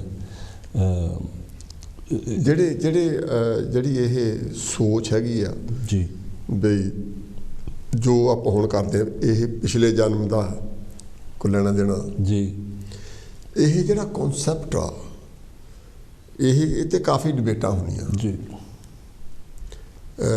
ਬਹੁਤ ਸਾਰੇ ਜਿਹੜੇ ਸੂਝ-ਬੂਝ ਵਾਲੇ ਲੋਕ ਆ ਉਹਨੂੰ ਕੰਡਮ ਕਰਦੇ ਆ ਕਿ ਇਹ ਜੋ ਕੁਝ ਤੁਸੀਂ ਖੁਦ ਐਗਜ਼ਾਮਪਲ ਲਾ ਜੀ ਤੁਹਾਡੇ ਵਿੱਚ ਥੋੜ੍ਹੀ ਬਹੁਤ ਕਮੀ ਹੋਣ ਦੇ ਬਾਵਜੂਦ ਵੀ ਤੁਸੀਂ ਇੰਨਾ ਵਧੀਆ ਕੰਮ ਕੀਤਾ ਪਤਾ ਨਹੀਂ ਕਿੰਨੇ ਮਿਲੀਅਨ ਲੋਕ ਪੜ੍ਹਨਗੇ ਤੁਹਾਡੀ ਕਿਤਾਬ ਨੂੰ ਲੋਕਾਂ ਤੱਕ ਜਿਹੜਾ ਮੈਸੇਜ ਜਾਊਗਾ ਤੇ ਜਿਹੜੇ ਸਾਡੇ ਲੋਕ ਆ ਉਹ ਜ਼ਿਆਦਾ ਤੌਰ ਤੇ ਇਹ ਗੱਲ ਕਰਦੇ ਆ ਬਈ ਇਹ ਕਰਮਾਂ ਦਾ ਫਲ ਆ ਕੁਛ ਅਗਲਾ ਪਿਛਲਾ ਲੈਣਾ ਦੇਣਾ ਕੁਛ ਜਾਂ ਫਲਾਣੇ ਕੋਲ ਚੱਲਦੇ ਆ ਉਹ ਧਾਗਾ ਦਿੰਦਾ ਉਹਨਾਂ ਠੀਕ ਹੋ ਜਾਣਾ ਜਾਂ ਵੀ ਤੂੰ ਆਹ ਪਾਠ ਕਰਿਆ ਕਰ ਉਹਨਾਂ ਠੀਕ ਹੋਣਾ ਅਸੀਂ ਇੱਦਾਂ ਦੀਆਂ ਗੱਲਾਂ ਕਰਦੇ ਹਾਂ ਇਹ 'ਚੋਂ ਨਿਕਲਣ ਲਈ ਕਿਉਂਕਿ ਜਿਹੜਾ ਕੋਈ ਵੀ ਧਰਮ ਆ ਜੀ ਜਿਹੜਾ ਅੱਜ ਦਾ ਆਪਣਾ ਹੈਗਾ ਇੰਟਰਵਿਊ ਇਹ ਧਰਮ ਨਾਲ ਕੋਈ ਸੰਬੰਧਿਤ ਨਹੀਂ ਹੈ ਜੀ ਲੇਕਿਨ ਜਨਰਲੀ ਗੱਲ ਕਰਦੇ ਹਾਂ ਜਿਹੜਾ ਧਰਮ ਤੁਹਾਨੂੰ ਸ਼ਿਕਸ਼ਿਤ ਕਰਦਾ ਜੀ ਤੁਹਾਨੂੰ ਇੱਕ ਇਹ ਦੱਸਦਾ ਕਿ ਡਿਸਿਪਲਿਨ ਕੀ ਹੋਣਾ ਚਾਹੀਦਾ ਜ਼ਿੰਦਗੀ ਕਿੱਦਾਂ ਜੀਣੀ ਚਾਹੀਦੀ ਹੈ ਜ਼ਿੰਦਗੀ ਜੀਣ ਲਈ ਉਹ ਤੋਂ ਤੁਸੀਂ ਲੈਸਨ ਲੈਣਾ ਜੀ ਪਰ ਜਿਹੜਾ ਅਸੀਂ ਗੱਲ ਕਰਨ ਲੱਗ ਪੈਂਦੇ ਹਾਂ ਵੀ ਜੇ ਤੁਸੀਂ ਆਹ ਕੰਮ ਕਰੋਗੇ ਆਹ ਪਾਠ ਕਰੋਗੇ ਤਾਂ ਤੁਹਾਡਾ ਆਹ ਦੁੱਖ ਦੂਰ ਹੋ ਜਾਊ ਜੇ ਤੁਸੀਂ ਆਹ ਕਰੋਗੇ ਤੁਹਾਨੂੰ ਲੋਟਰੀ ਨਿਕਲਿਓ ਜਾਨੀ ਉਹ ਇਹ ਇੱਕ ਬਹੁਤ ਘਟੀਆ ਪਾਸੇ ਨੂੰ ਆਪਾਂ ਗੱਲ ਲੈ ਜਾਂਦੇ ਹਾਂ ਜੀ ਤੁਸੀਂ ਕਿੱਦਾਂ ਮਹਿਸੂਸ ਕਰਦੇ ਆ ਕਿ ਜਿਹੜੇ ਲੋਕ ਇਹ ਕਹਿੰਦੇ ਆ ਤੁਹਾਡੇ ਪੁਰਾਣੇ ਜਨਮ ਦਾ ਫਲ ਤੁਸੀਂ ਉਸ ਗੱਲ ਨੂੰ ਕਿੱਦਾਂ ਲਿਆ ਸੱਚੀ ਗੱਲ ਆ ਮੈਂ ਤਾਂ ਹੁਣ ਇਗਨੋਰ ਕਰਨ ਲੱਗ ਪਿਆ ਇੱਦਾਂ ਦੀ ਗੱਲਾਂ ਨੂੰ ਫਨੀ ਸਟੋਰੀ ਦੱਸਾਂ ਵੀ ਤੁਹਾਨੂੰ ਚੇਤਾ ਹੋਣਾ ਕਈ ਸਾਲ ਪਹਿਲਾਂ ਜਿਹੜਾ ਇੰਗਲੈਂਡ ਦਾ ਫੁੱਟਬਾਲ ਟੀਮ ਮੈਨੇਜਰ ਸੀਗਾ ਉਹਨੇ ਇਹ ਗੱਲ ਕਹੀ ਸੀਗੀ ਵੀ ਜੋ ਡਿਸੇਬਲ ਪੀਪਲ ਆ ਉਹਨੇ ਪਿਛਲੇ ਜਾਣ ਦਾ ਕੋਈ ਮਾੜਾ ਕੰਮ ਕੀਤਾ ਤਦੇ ਉਹਨੂੰ ਇਸ ਜਨਮ ਵਿੱਚ ਡਿਸੇਬਿਲਟੀ ਮਿਲੀ ਪਰ ਜਿਹੜੀ ਇੰਗਲੈਂਡ ਦੀ ਫਿਰ FA ਸੀ ਉਹਨੂੰ ਸੈਕ ਕਰਤਾ ਉਸੇ ਵੇਲੇ ਕਾਫੀ ਨਿਊਜ਼ ਦੇ ਵਿੱਚ ਸੀਗਾ ਉਸ ਵੇਲੇ ਉਹ ਜਦੋਂ ਚੱਲਦੀ ਸੀ ਮੈਂ ਇੱਕ ਮੀਟਿੰਗ ਵਿੱਚ ਸੀਗਾ ਫਿਰ ਸਪੀਚ ਦਿੰਦਾ ਸੀਗਾ ਆਪਣੇ ਏਜੰਟਸ ਸਿਆਣੀਆਂ ਸੀਗੀਆਂ ਉਹ ਆਪਸ ਵਿੱਚ ਗੱਲਾਂ ਕਰਦੀਆਂ ਸੀ ਪਿਆ ਰਾਤੀ ਆ ਨਿਊਜ਼ 'ਤੇ ਆ ਗੱਲ ਚੱਲ ਰਹੀ ਸੀ ਤੇ ਮੈਨੂੰ ਕਹਿੰਦੀ ਕਾਕਾ ਉਹ ਗੱਲ ਬਾਰੇ ਸਾਨੂੰ ਦੱਸੋ ਕੀ ਕਹਿੰਦੇ ਸੀ ਨਿਊਜ਼ 'ਤੇ ਫਿਰ ਮੈਂ ਦੱਸਿਆ ਉਹ ਕਹਿੰਦੀ ਆਹੋ ਗੱਲ ਵੀ ਠੀਕ ਆ ਸਹੀ ਗੱਲ ਕਹੀ ਉਹਨੂੰ ਸੈਕਾ ਤੇ ਕੀਤਾ ਉਹਨੂੰ ਫਿਰ ਮੈਂ ਹੁਣ ਸੋਚਿਆ ਫਿਰ ਮੈਂ ਹੁਣ ਆਇਆ ਨਾ ਆਂਟੀਆਂ ਨਾਲ ਮੈਂ ਕਿੱਦਾਂ ਸਮਝਾ ਸਕਦਾ ਇਹਨਾਂ ਨੂੰ ਇਹਨਾਂ ਦੇ ਮਾਈਂਡ ਸੈਟ ਆਲਰੇਡੀ ਉਹ ਬਿਲੀਫ ਹੈਗੇ ਉਹ ਸਿਸਟਮ ਦੇ ਵਿੱਚ ਹੈਗਾ ਉਹ ਜਿੱਦਾਂ ਅਸੀਂ ਪਹਿਲਾਂ ਕਿਹਾ ਇਹ ਜਨਰੇਸ਼ਨ ਕਈ ਜਨਰੇਸ਼ਨ ਲੱਗ ਰਹੇ ਨੇ ਉਹ ਮਾਈਂਡ ਸੈਟ ਚੇਂਜ ਕਰਨ ਲਈ ਤੇ I hope it does ਪਰ ਇਸ ਗੱਲ ਨੂੰ ਡਿਵੈਲਪ ਕਰਨ ਲਈ ਚੇਂਜ ਕਾਫੀ ਸਾਲ ਲੱਗ ਗਏ ਆਈ ਥਿੰਕ ਜਨਰਲੀ ਤੌਰ ਤੇ ਜਿਹੜਾ ਸਾਡਾ ਸਮਾਜ ਆ ਕਿਸੇ ਕੰਮ ਬਾਰੇ ਵੀ ਹੋਈਏ ਜੀ ਅਸੀਂ ਚੰਗੇ ਕੰਮ ਨੂੰ ਚੰਗਾ ਬਹੁਤ ਘੱਟ ਕਹਿੰਦੇ ਆ ਜੀ ਅਸੀਂ ਉਹ 'ਤੇ ਹਜ਼ਾਰਾਂ ਹੀ ਸਵਾਲ ਖੜੇ ਕਰਦੇ ਹਾਂ ਕੁਐਸਚਨ ਕਰਨ ਲੱਗ ਪੈਂਦੇ ਅਸੀਂ ਕ੍ਰਿਟੀਸਾਈਜ਼ ਕਰਨ ਲੱਗ ਪੈਂਦੇ ਹਾਂ ਅਸੀਂ ਹੌਸਲਾ ਦੇਣਾ ਕੋਈ ਬੰਦਾ ਵੈਸੇ ਵੀ ਕੋਈ ਬੰਦਾ ਬਿਮਾਰ ਹੋ ਜਾਵੇ ਤਾਂ ਅਸੀਂ ਇਹ ਨਹੀਂ ਕਹਿਣਾ ਚਾਹੁੰਦੇ ਵੀ ਕੋਈ ਨਹੀਂ ਗੱਲ ਕੁਛ ਨਹੀਂ ਤੂੰ ਠੀਕ ਹੋ ਜਾਣਾ ਅਸੀਂ ਉਹਦੇ ਮਰਨ ਦੀਆਂ ਪਹਿਲਾਂ ਹੀ ਅਸੀਂ ਡੇਟਾ ਰੱਖ ਲੈਂਦੇ ਅਸੀਂ ਸਾਡੇ ਸਮਾਜ ਵਿੱਚ ਬਹੁਤ ਜਾਗਰਤੀ ਦੀ ਲੋੜ ਆ ਸਾਨੂੰ ਵੀ need to change our view ਜੇ ਕੋਈ ਤੁਹਾਨੂੰ ਡਿਸਪਲ ਮਿਲਦਾ ਉਹਨੂੰ ਮੁਹੱਬਤ ਨਾਲ ਉਹਦੀ ਹੈਲਪ ਕਰੋ ਜਦ ਕਰ ਸਕਦੇ ਨਹੀਂ ਕਰ ਸਕਦੇ ਆਪਣਾ ਕੰਮ ਕਰੀ ਚਲੋ ਗਲਤ ਰਿਮਾਰਕਸ ਜਾਂ ਕਮੈਂਟ ਨਹੀਂ ਦੇਣੇ ਚਾਹੀਦੇ ਅੱਛਾ ਅਮਰਜੀਤ ਜੀ ਹੁਣ ਆਪਾਂ ਥੋੜ੍ਹੀ ਜਾਂਦੇ ਹਾਂ ਤੁਸੀਂ ਤੁਹਾਡੇ ਕੰਮ ਬਾਰੇ ਵਿੱਚ ਤੁਸੀਂ ਜਿਹੜੀ ਫੈਮਿਲੀ ਆਪਣੀ ਰਨ ਕਰਦੇ ਆ ਤੁਸੀਂ ਕੰਮ ਕੀ ਕਰਦੇ ਪ੍ਰੋਫੈਸ਼ਨ ਕੀ ਅਡਾਪਟ ਕੀਤਾ ਤੁਸੀਂ ਜੀ ਇਸ ਵੇਲੇ ਮੇਰੇ ਪ੍ਰੋਫੈਸ਼ਨ ਮੇਰੇ 2-3 ਹੈਗੇ ਆ ਮੇਨ ਵਨ ਜਿਹੜੀ ਮੇਨ ਜੌਬ ਮੇਰੀ ਹੈਗੀ ਮੈਂ ਡਰਬੀ ਵਿੱਚ ਇੱਕ ਬਹੁਤ ਬੜੀ ਚੈਰਿਟੀ ਚਲਾ ਰਿਹਾ ਹਾਂ 1994 ਵਿੱਚ ਮੈਂ ਸ਼ੁਰੂ ਕੀਤਾ ਸੀ ਠੀਕ ਤੇ 97 ਦੇ ਵਿੱਚ ਮੈਂ CEO ਚੀਫ ਐਗਜ਼ੀਕਿਊਟਿਵ ਆਫਿਸਰ ਬਣ ਗਿਆ ਤੇ ਇਸ ਵੇਲੇ ਮੇਰੇ ਕੋਲ 51 ਸਟਾਫ ਹੈ ਤੇ 3 ਡਿਫਰੈਂਟ ਕੰਪਨੀਜ਼ ਚੱਲ ਰਹੇ ਆ ਤੇ ਵੈਸੇ ਉਹ ਸੱਚੀ ਗੱਲ ਹੈ ਉਹ ਤੋਂ ਕੰਪਨੀ ਤੋਂ ਆਪੇ ਹੀ ਚੱਲ ਰਹੀ ਮੈਂ ਜਿੱਦਾਂ ਮੈਨੂੰ ਤਾਂ ਹੁਣ ਕੰਪਨੀ ਵਿੱਚ ਬਜ਼ੁਰਗ ਸਾਹਮਣੇ ਬੈਠਾ ਪਿੱਛੇ ਉਹਦੀ ਸਲਾਹ ਲੈ ਲਓ ਕਦੀ ਕਦੀ। ਠੀਕ ਹੈ, ਇਹੀ I'm very happy with that job। ਨਾਲ ਦੀ ਨਾਲ ਮੇਰੇ ਕੋਲ ਆਪਣੀ ਬਿਜ਼ਨਸ ਵੀ ਹੈ ਜੋ ਮੈਂ ਬਿਜ਼ਨਸ ਕੰਸਲਟਿੰਗ ਕਰਦਾ ਹਾਂ। ਅੱਛਾ, ਬਿਜ਼ਨਸ ਦੀ ਨੇਚਰ ਕੀ ਹੈ? ਉਹ ਮੇਨਲੀ ਕੰਸਲਟਿੰਗ ਆ, ਜੋ ਜਿਹੜੇ ਨੈਕਸਟ ਜਨਰੇਸ਼ਨ ਦੇ ਲੀਡਰ ਆ ਉਹ ਮੈਂ ਉਹਨਾਂ ਨੂੰ ਮੈਂਟੋਰ ਕਰਦਾ ਹਾਂ। ਠੀਕ ਹੈ। ਅਤੇ ਕਿੱਦਾਂ ਬਿਜ਼ਨਸ ਚਲਾਈਦਾ। ਅਤੇ ਨਾਲ ਦੀ ਨਾਲ ਫਿਰ ਮੈਂ NHS ਦਾ ਇੱਕ ਨੋਨ ਐਗਜ਼ੈਕਟਿਵ ਡਾਇਰੈਕਟਰ ਵੀ ਹੈ ਡਰਬੀਸ਼ਰ ਦੇ ਵਿੱਚ। ਓਕੇ, ਠੀਕ ਵੀ ਆ ਮੇਨ 3 ਚੀਜ਼ਾਂ ਮੈਂ ਕਰ ਰਿਹਾ। ਵੈਰੀ ਬਿਜ਼ੀ ਮੈਨ, ਵੈਰੀ ਬਿਜ਼ੀ। ਅੱਛਾ, ਮੈਂ ਅਸਿਊਮ ਕਰਦਾ ਜੀ ਕਿ ਜਿੰਨੀ ਵਧੀਆ ਤੁਸੀਂ ਕਿਤਾਬ ਲਿਖੀ ਹੈ, ਜਿੰਨੇ ਵਧੀਆ ਤੁਸੀਂ ਵਿਚਾਰ ਰੱਖਦੇ ਆ, ਤੁਹਾਨੂੰ ਸਨਮਾਨਿਤ ਵੀ ਕੀਤਾ ਗਿਆ ਹੋਊਗਾ, ਅਪਰੀਸ਼ੀਏਸ਼ਨ ਵੀ ਮਿਲੀ ਹੋਗੀ ਹੈ ਵੱਖਰੇ ਵੱਖਰੇ ਜਗ੍ਹਾ ਤੋਂ। ਤੁਸੀਂ ਆਪਣੀ ਦੀ ਜਿਹੜੀ ਲਾਈਫ ਦੀ ਅਚੀਵਮੈਂਟਸ ਆ ਉਹਦੇ ਬਾਰੇ ਦੱਸੋ। ਤੁਹਾਨੂੰ ਤੁਹਾਡੀ ਬੁੱਕ ਦੀ ਅਚੀਵਮੈਂਟ ਜਾਂ ਤੁਹਾਡੀ ਪਰਸਨਲ ਅਚੀਵਮੈਂਟ ਜਾਂ ਤੁਹਾਡੀ ਅਚੀਵਮੈਂਟ ਐਜ਼ ਅ ਸੋਸਾਇਟੀ ਜਾਂ achievement as a employee as a professional. ਜੀ ਅਚੀਵਮੈਂਟ ਦੇ ਬਾਰੇ ਮੈਂ ਬਹੁਤਾ ਸੋਚਦਾ ਨਹੀਂ ਹੁੰਦਾ ਵੀ ਅਚੀਵਮੈਂਟ ਮੈਂ ਹੁਣ ਅੱਜ ਇੱਥੇ ਮੈਂ ਇਸ ਜਗ੍ਹਾ 'ਤੇ ਬੈਠਾ ਪੇ ਮੈਂ ਚੀਫ ਐਗਜ਼ੈਕ ਬਣ ਕੇ ਜਾਂ ਮੈਂ ਡਾਇਰੈਕਟਰ ਇੱਥੇ ਇਸ ਕੰਪਨੀ ਦਾ ਜਾਂ ਉਸ ਕੰਪਨੀ ਦਾ। ਮੇਨਲੀ ਇਹ ਆ ਜਦੋਂ ਕੋਈ ਸਾਡਾ ਕਸਟਮਰ ਜਾਂ ਕਲਾਇੰਟ ਜਦੋਂ ਉਹਦੀ ਲਾਈਫ ਤੋਂ ਜੇ ਬੈਟਰ ਹੋ ਜਾਂਦੀ ਹੈ ਸਾਡੀ ਚੈਰਿਟੀ ਕਰਕੇ ਜਾਂ ਸਾਡੇ ਪ੍ਰੋਜੈਕਟ ਕਰਕੇ, ਤਾਂ ਮੈਂ ਉਸ ਚੀਜ਼ ਨੂੰ ਅਚੀਵਮੈਂਟ ਸਮਝਦਾ। ਅਤੇ ਹੁਣ ਤੁਸੀਂ ਦੇਖ ਲਓ ਮੈਂ 94 ਵਿੱਚ ਉਹ ਚੈਰਿਟੀ ਸ਼ੁਰੂ ਕੀਤੀ ਸੀਗੀ। 1.5 ਲੱਖ ਬੰਦਾ ਅਸੀਂ ਸਪੋਰਟ ਕੀਤਾ ਉਸ ਟਾਈਮ ਤੋਂ। ਅਤੇ ਮੈਂ ਉਸ ਚੀਜ਼ ਨੂੰ ਅਚੀਵਮੈਂਟ ਸਮਝਦਾ ਵੀ ਕਈ ਬੰਦਿਆਂ ਦੀ ਸਪੋਰਟ ਅਸੀਂ ਕੀਤੀ ਹੈ। ਕਦੀ ਕਦੀ ਮੈਂ ਹੁਣ ਸ਼ਾਪਿੰਗ ਜਾ ਰਿਹਾ ਸੈਟਰਡੇ ਨੂੰ, ਕਈ ਬੰਦੇ ਮੈਨੂੰ ਮਿਲ ਪੈਂਦੇ ਆ, ਮੈਂ ਉਹਨਾਂ ਨੂੰ ਪਛਾਣਦਾ ਨਹੀਂ, ਫਿਰ ਵੀ ਉਹ ਮੈਨੂੰ ਪਛਾਣ ਲੈਂਦੇ ਆ। ਪਰ ਤੇਰੀ ਚੈਰਿਟੀ ਕਰਕੇ ਸਾਡੀ ਦਾਦੀ ਦੀ ਤੁਸੀਂ ਸਪੋਰਟ ਕੀਤੀ ਜਾਂ ਸਾਡੇ ਭਰਾ ਦੀ ਜਾਂ ਮਦਰ ਦੀ ਜਾਂ ਫਾਦਰ ਦੀ, ਉਹ ਗੱਲ 'ਚ ਮੈਂ ਖੁਸ਼ ਹੋ ਜਾਂਦਾ ਆ ਵੀ ਜੋ ਮੈਂ ਕੰਮ ਕਰ ਰਿਹਾ ਇਸ ਕਮਿਊਨਿਟੀ ਸੇਵਾ ਜੋ ਹੁੰਦੀ ਹੈ ਨਾ, ਉਹ ਸੇਵਾ ਹੀ ਸਮਝ ਲਓ ਵੀ I find that good। ਉੱਦਾਂ ਪਿਛਲੇ ਮਹੀਨੇ ਮੈਨੂੰ ਅਵਾਰਡ ਮਿਲਿਆ ਸੀ, ਬ੍ਰਿਟਿਸ਼ ਸਿੱਖ ਅਵਾਰਡ, ਪਹਿਲੀ ਵਾਰੀ। ਉਸ ਗੱਲ 'ਤੇ ਥੋੜ੍ਹਾ ਜਿਹਾ ਮੈਂ ਪ੍ਰਾਊਡ ਹੋ ਗਿਆ ਕਰਕੇ ਮੈਂ ਪਹਿਲੀ ਵਾਰੀ ਮੈਨੂੰ ਇੰਡੀਪੈਂਡੈਂਟ ਉਹ ਬ੍ਰਿਟਿਸ਼ ਸਿੱਖ ਅਵਾਰਡ ਸੀਗਾ ਆਊਟਸਟੈਂਡਿੰਗ ਅਚੀਵਮੈਂਟ 3rd ਸੈਕਟਰ, ਯਾਨੀ ਕਿ ਵੋਲੰਟਰੀ ਸੈਕਟਰ ਦਾ ਲੀਡਰ।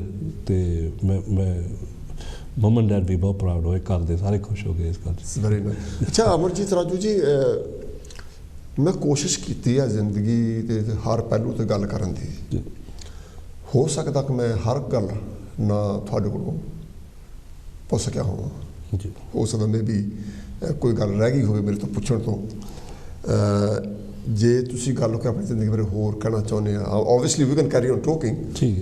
ਅਤੇ ਪਰ ਕੋਈ ਚੀਜ਼ ਮਿਸ ਨਾ ਹੋ ਜਾਵੇ, ਕੋਈ ਅਚੀਵਮੈਂਟ ਮਿਸ ਨਾ ਹੋ ਜਾਵੇ, ਕੋਈ ਪੁਆਇੰਟ ਜ਼ਿੰਦਗੀ ਦਾ ਜਿਹੜਾ ਕਿ ਲੋਕਾਂ ਤੱਕ ਜਾਣਾ ਬਹੁਤ ਜ਼ਰੂਰੀ ਆ, ਕਿਉਂਕਿ ਇਸ ਆਪਣੀ ਗੱਲਬਾਤ ਤੋਂ ਲੋਕ ਬਹੁਤ ਕੁਛ ਸਿੱਖਣਗੇ। ਮੈਂ ਆਈ ਅਸਿਊਮ ਦੈਟ ਮੈਂ ਆਲਮੋਸਟ ਸ਼ੋਰ ਹਾਂ ਕਿ people will learn lot of things from this interview. ਜੇ ਤੁਸੀਂ ਸਮਝਦੇ ਕਿ ਮੈਂ ਕੁਛ ਤੁਹਾਡੇ ਬਾਰੇ ਨਹੀਂ ਕਹਾ ਸਕਿਆ ਤੁਹਾਡੇ ਕੋਲੋਂ, ਤਾਂ ਤੁਸੀਂ ਕਹਿ ਸਕਦੇ ਆ। ਮੈਂ ਵਿਊਅਰ ਨੂੰ ਜ਼ਿਆਦਾ ਤੋਂ ਜ਼ਿਆਦਾ ਇਹ ਗੱਲ ਕਹੂੰਗਾ ਕਿ ਜੋ ਵੀ ਬੱਚਾ ਹੈਗਾ ਜਾਂ ਤੁਹਾਡੇ ਆਪਣੇ ਘਰ ਵਿੱਚ ਹੈ ਜਾਂ ਤੁਹਾਡੇ ਦੂਰ ਦੇ ਰਿਸ਼ਤੇਦਾਰ ਦੇ ਘਰ ਵਿੱਚ ਹੈ, ਜੇ ਉਹਨਾਂ ਕੋਲ ਕੋਈ ਡਿਸੇਬਿਲਿਟੀ ਹੈ ਕਿਸੇ ਜਾਂ ਕੋਈ ਜਾਂ ਅਪਾਹਿਜ ਹੈਗਾ, ਤਾਂ ਉਹਨੂੰ ਹੌਂਸਲਾ ਜਿੰਨਾ ਵੀ ਤੁਸੀਂ ਹੌਂਸਲਾ ਦਿਓਗੇ ਉਨਾ ਹੀ ਥੋੜ੍ਹਾ ਆ, ਅਤੇ ਉਹਦੀ ਸਪੋਰਟ ਕਰੋ। ਮੈਨੂੰ ਅੱਜ ਤੱਕ ਇਸ ਗੱਲ 'ਤੇ ਮੈਂ ਬਹੁਤ ਪ੍ਰਾਊਡ ਹੈ, ਜਦੋਂ ਮੈਂ ਕਿਤੇ ਬਾਹਰ ਹੁੰਦਾ ਹੈ ਅਤੇ ਜਿਹੜੇ ਕਈ ਪੈਰੈਂਟਸ ਹੈ, ਜਿਹੜੇ ਨਵੇਂ ਪੈਰੈਂਟਸ ਬਣੇ, ਜੇ ਉਹਨਾਂ ਦਾ ਚਾਈਲਡ ਡਿਸੇਬਲ ਹੈਗੇ, ਉਹ ਮੈਨੂੰ ਕਹਿੰਦੇ ਆ ਵੀ ਤੇਰੇ ਵੱਲ ਦੇਖ ਕੇ ਸਾਨੂੰ ਥੋੜ੍ਹਾ ਜਿਹਾ ਘੱਟ ਫਿਕਰ ਹੋ ਗਿਆ ਆਪਣੇ ਨਿਆਣੇ ਦੇ ਫਿਊਚਰ ਬਾਰੇ, ਕਰਕੇ ਜਦੋਂ ਤੂੰ ਡਿਸੇਬਲ ਜਾਂ ਫਿਰ ਵੀ ਤੂੰ ਇਹ ਇੰਨੇ ਕੰਮ ਕਰ ਸਕਦਾ, ਇੰਨੀ ਅਚੀਵਮੈਂਟ ਹੈਗੀ ਤੇਰੀ, ਸਾਨੂੰ ਆਪਣੇ ਅਸੀਂ ਵੀ ਚਾਹੁੰਦਾ ਵੀ ਸਾਡੇ ਨਿਆਣੇ ਵੀ ਇੱਦਾਂ ਦੇ ਓਪਰਚੁਨਿਟੀ ਹੋਣ ਉਹਦੇ ਕੋਲ। ਅੱਛਾ, ਇੱਕ ਵਾਰੀ ਫਿਰ ਇੱਕ ਗੱਲ ਆਪਾਂ ਰਿਪੀਟ ਕਰੀਏ ਜੀ ਜਿੱਦਾਂ ਤੁਸੀਂ ਆਪਣੀ ਗੱਲ 'ਚ ਉਹ ਗੱਲ ਕੀਤੀ ਸੀਗੀ ਕਿ ਬਈ ਤੁਸੀਂ ਆਪਣੀ ਗੱਲਬਾਤ ਸਟਾਰਟ ਹੋਣ ਤੋਂ ਪਹਿਲਾਂ ਗੱਲ ਕੀਤੀ ਸੀਗੀ ਵੀ ਤੁਸੀਂ ਇੰਡੀਆ ਜਾਂਦੇ ਤਾਂ ਲੋਕ ਕਹਿੰਦੇ ਫਲਾਣੇ ਬਾਬੇ ਕੋਲ ਲੈ ਕੇ ਜਾਓ। ਜਦੋਂ ਕੋਈ ਬੱਚਾ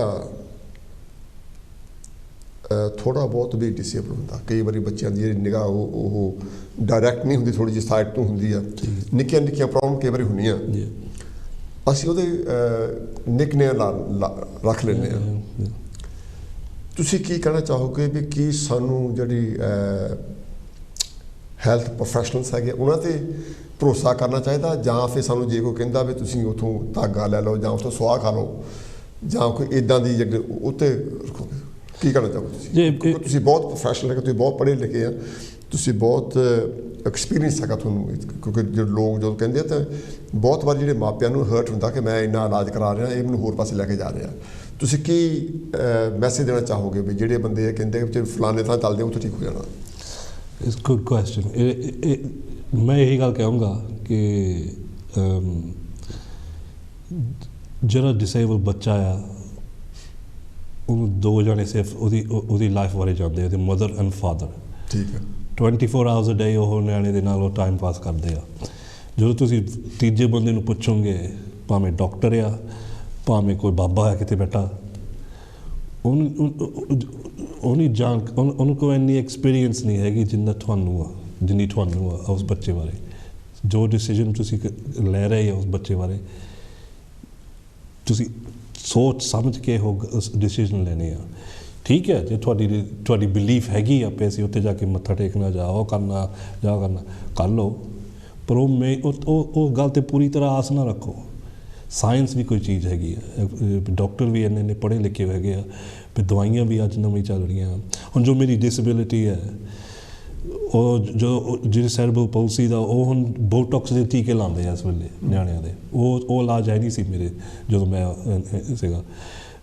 ਸਾਇੰਸ ਵਧੀ ਜਾਂਦੀ ਆ, ਡਿਵੈਲਪ ਹੋਈ ਜਾਂਦੀ ਆ ਟਾਈਮ ਦੇ ਹਿਸਾਬ ਨਾਲ, ਵੀ ਤੁਸੀਂ ਸਾਇੰਸ 'ਤੇ ਵੀ ਥੋੜ੍ਹਾ ਜਿਹਾ ਭਰੋਸਾ ਰੱਖੋ, ਆਪਣੀ ਵੀ ਰਿਸਰਚ ਕਰੋ।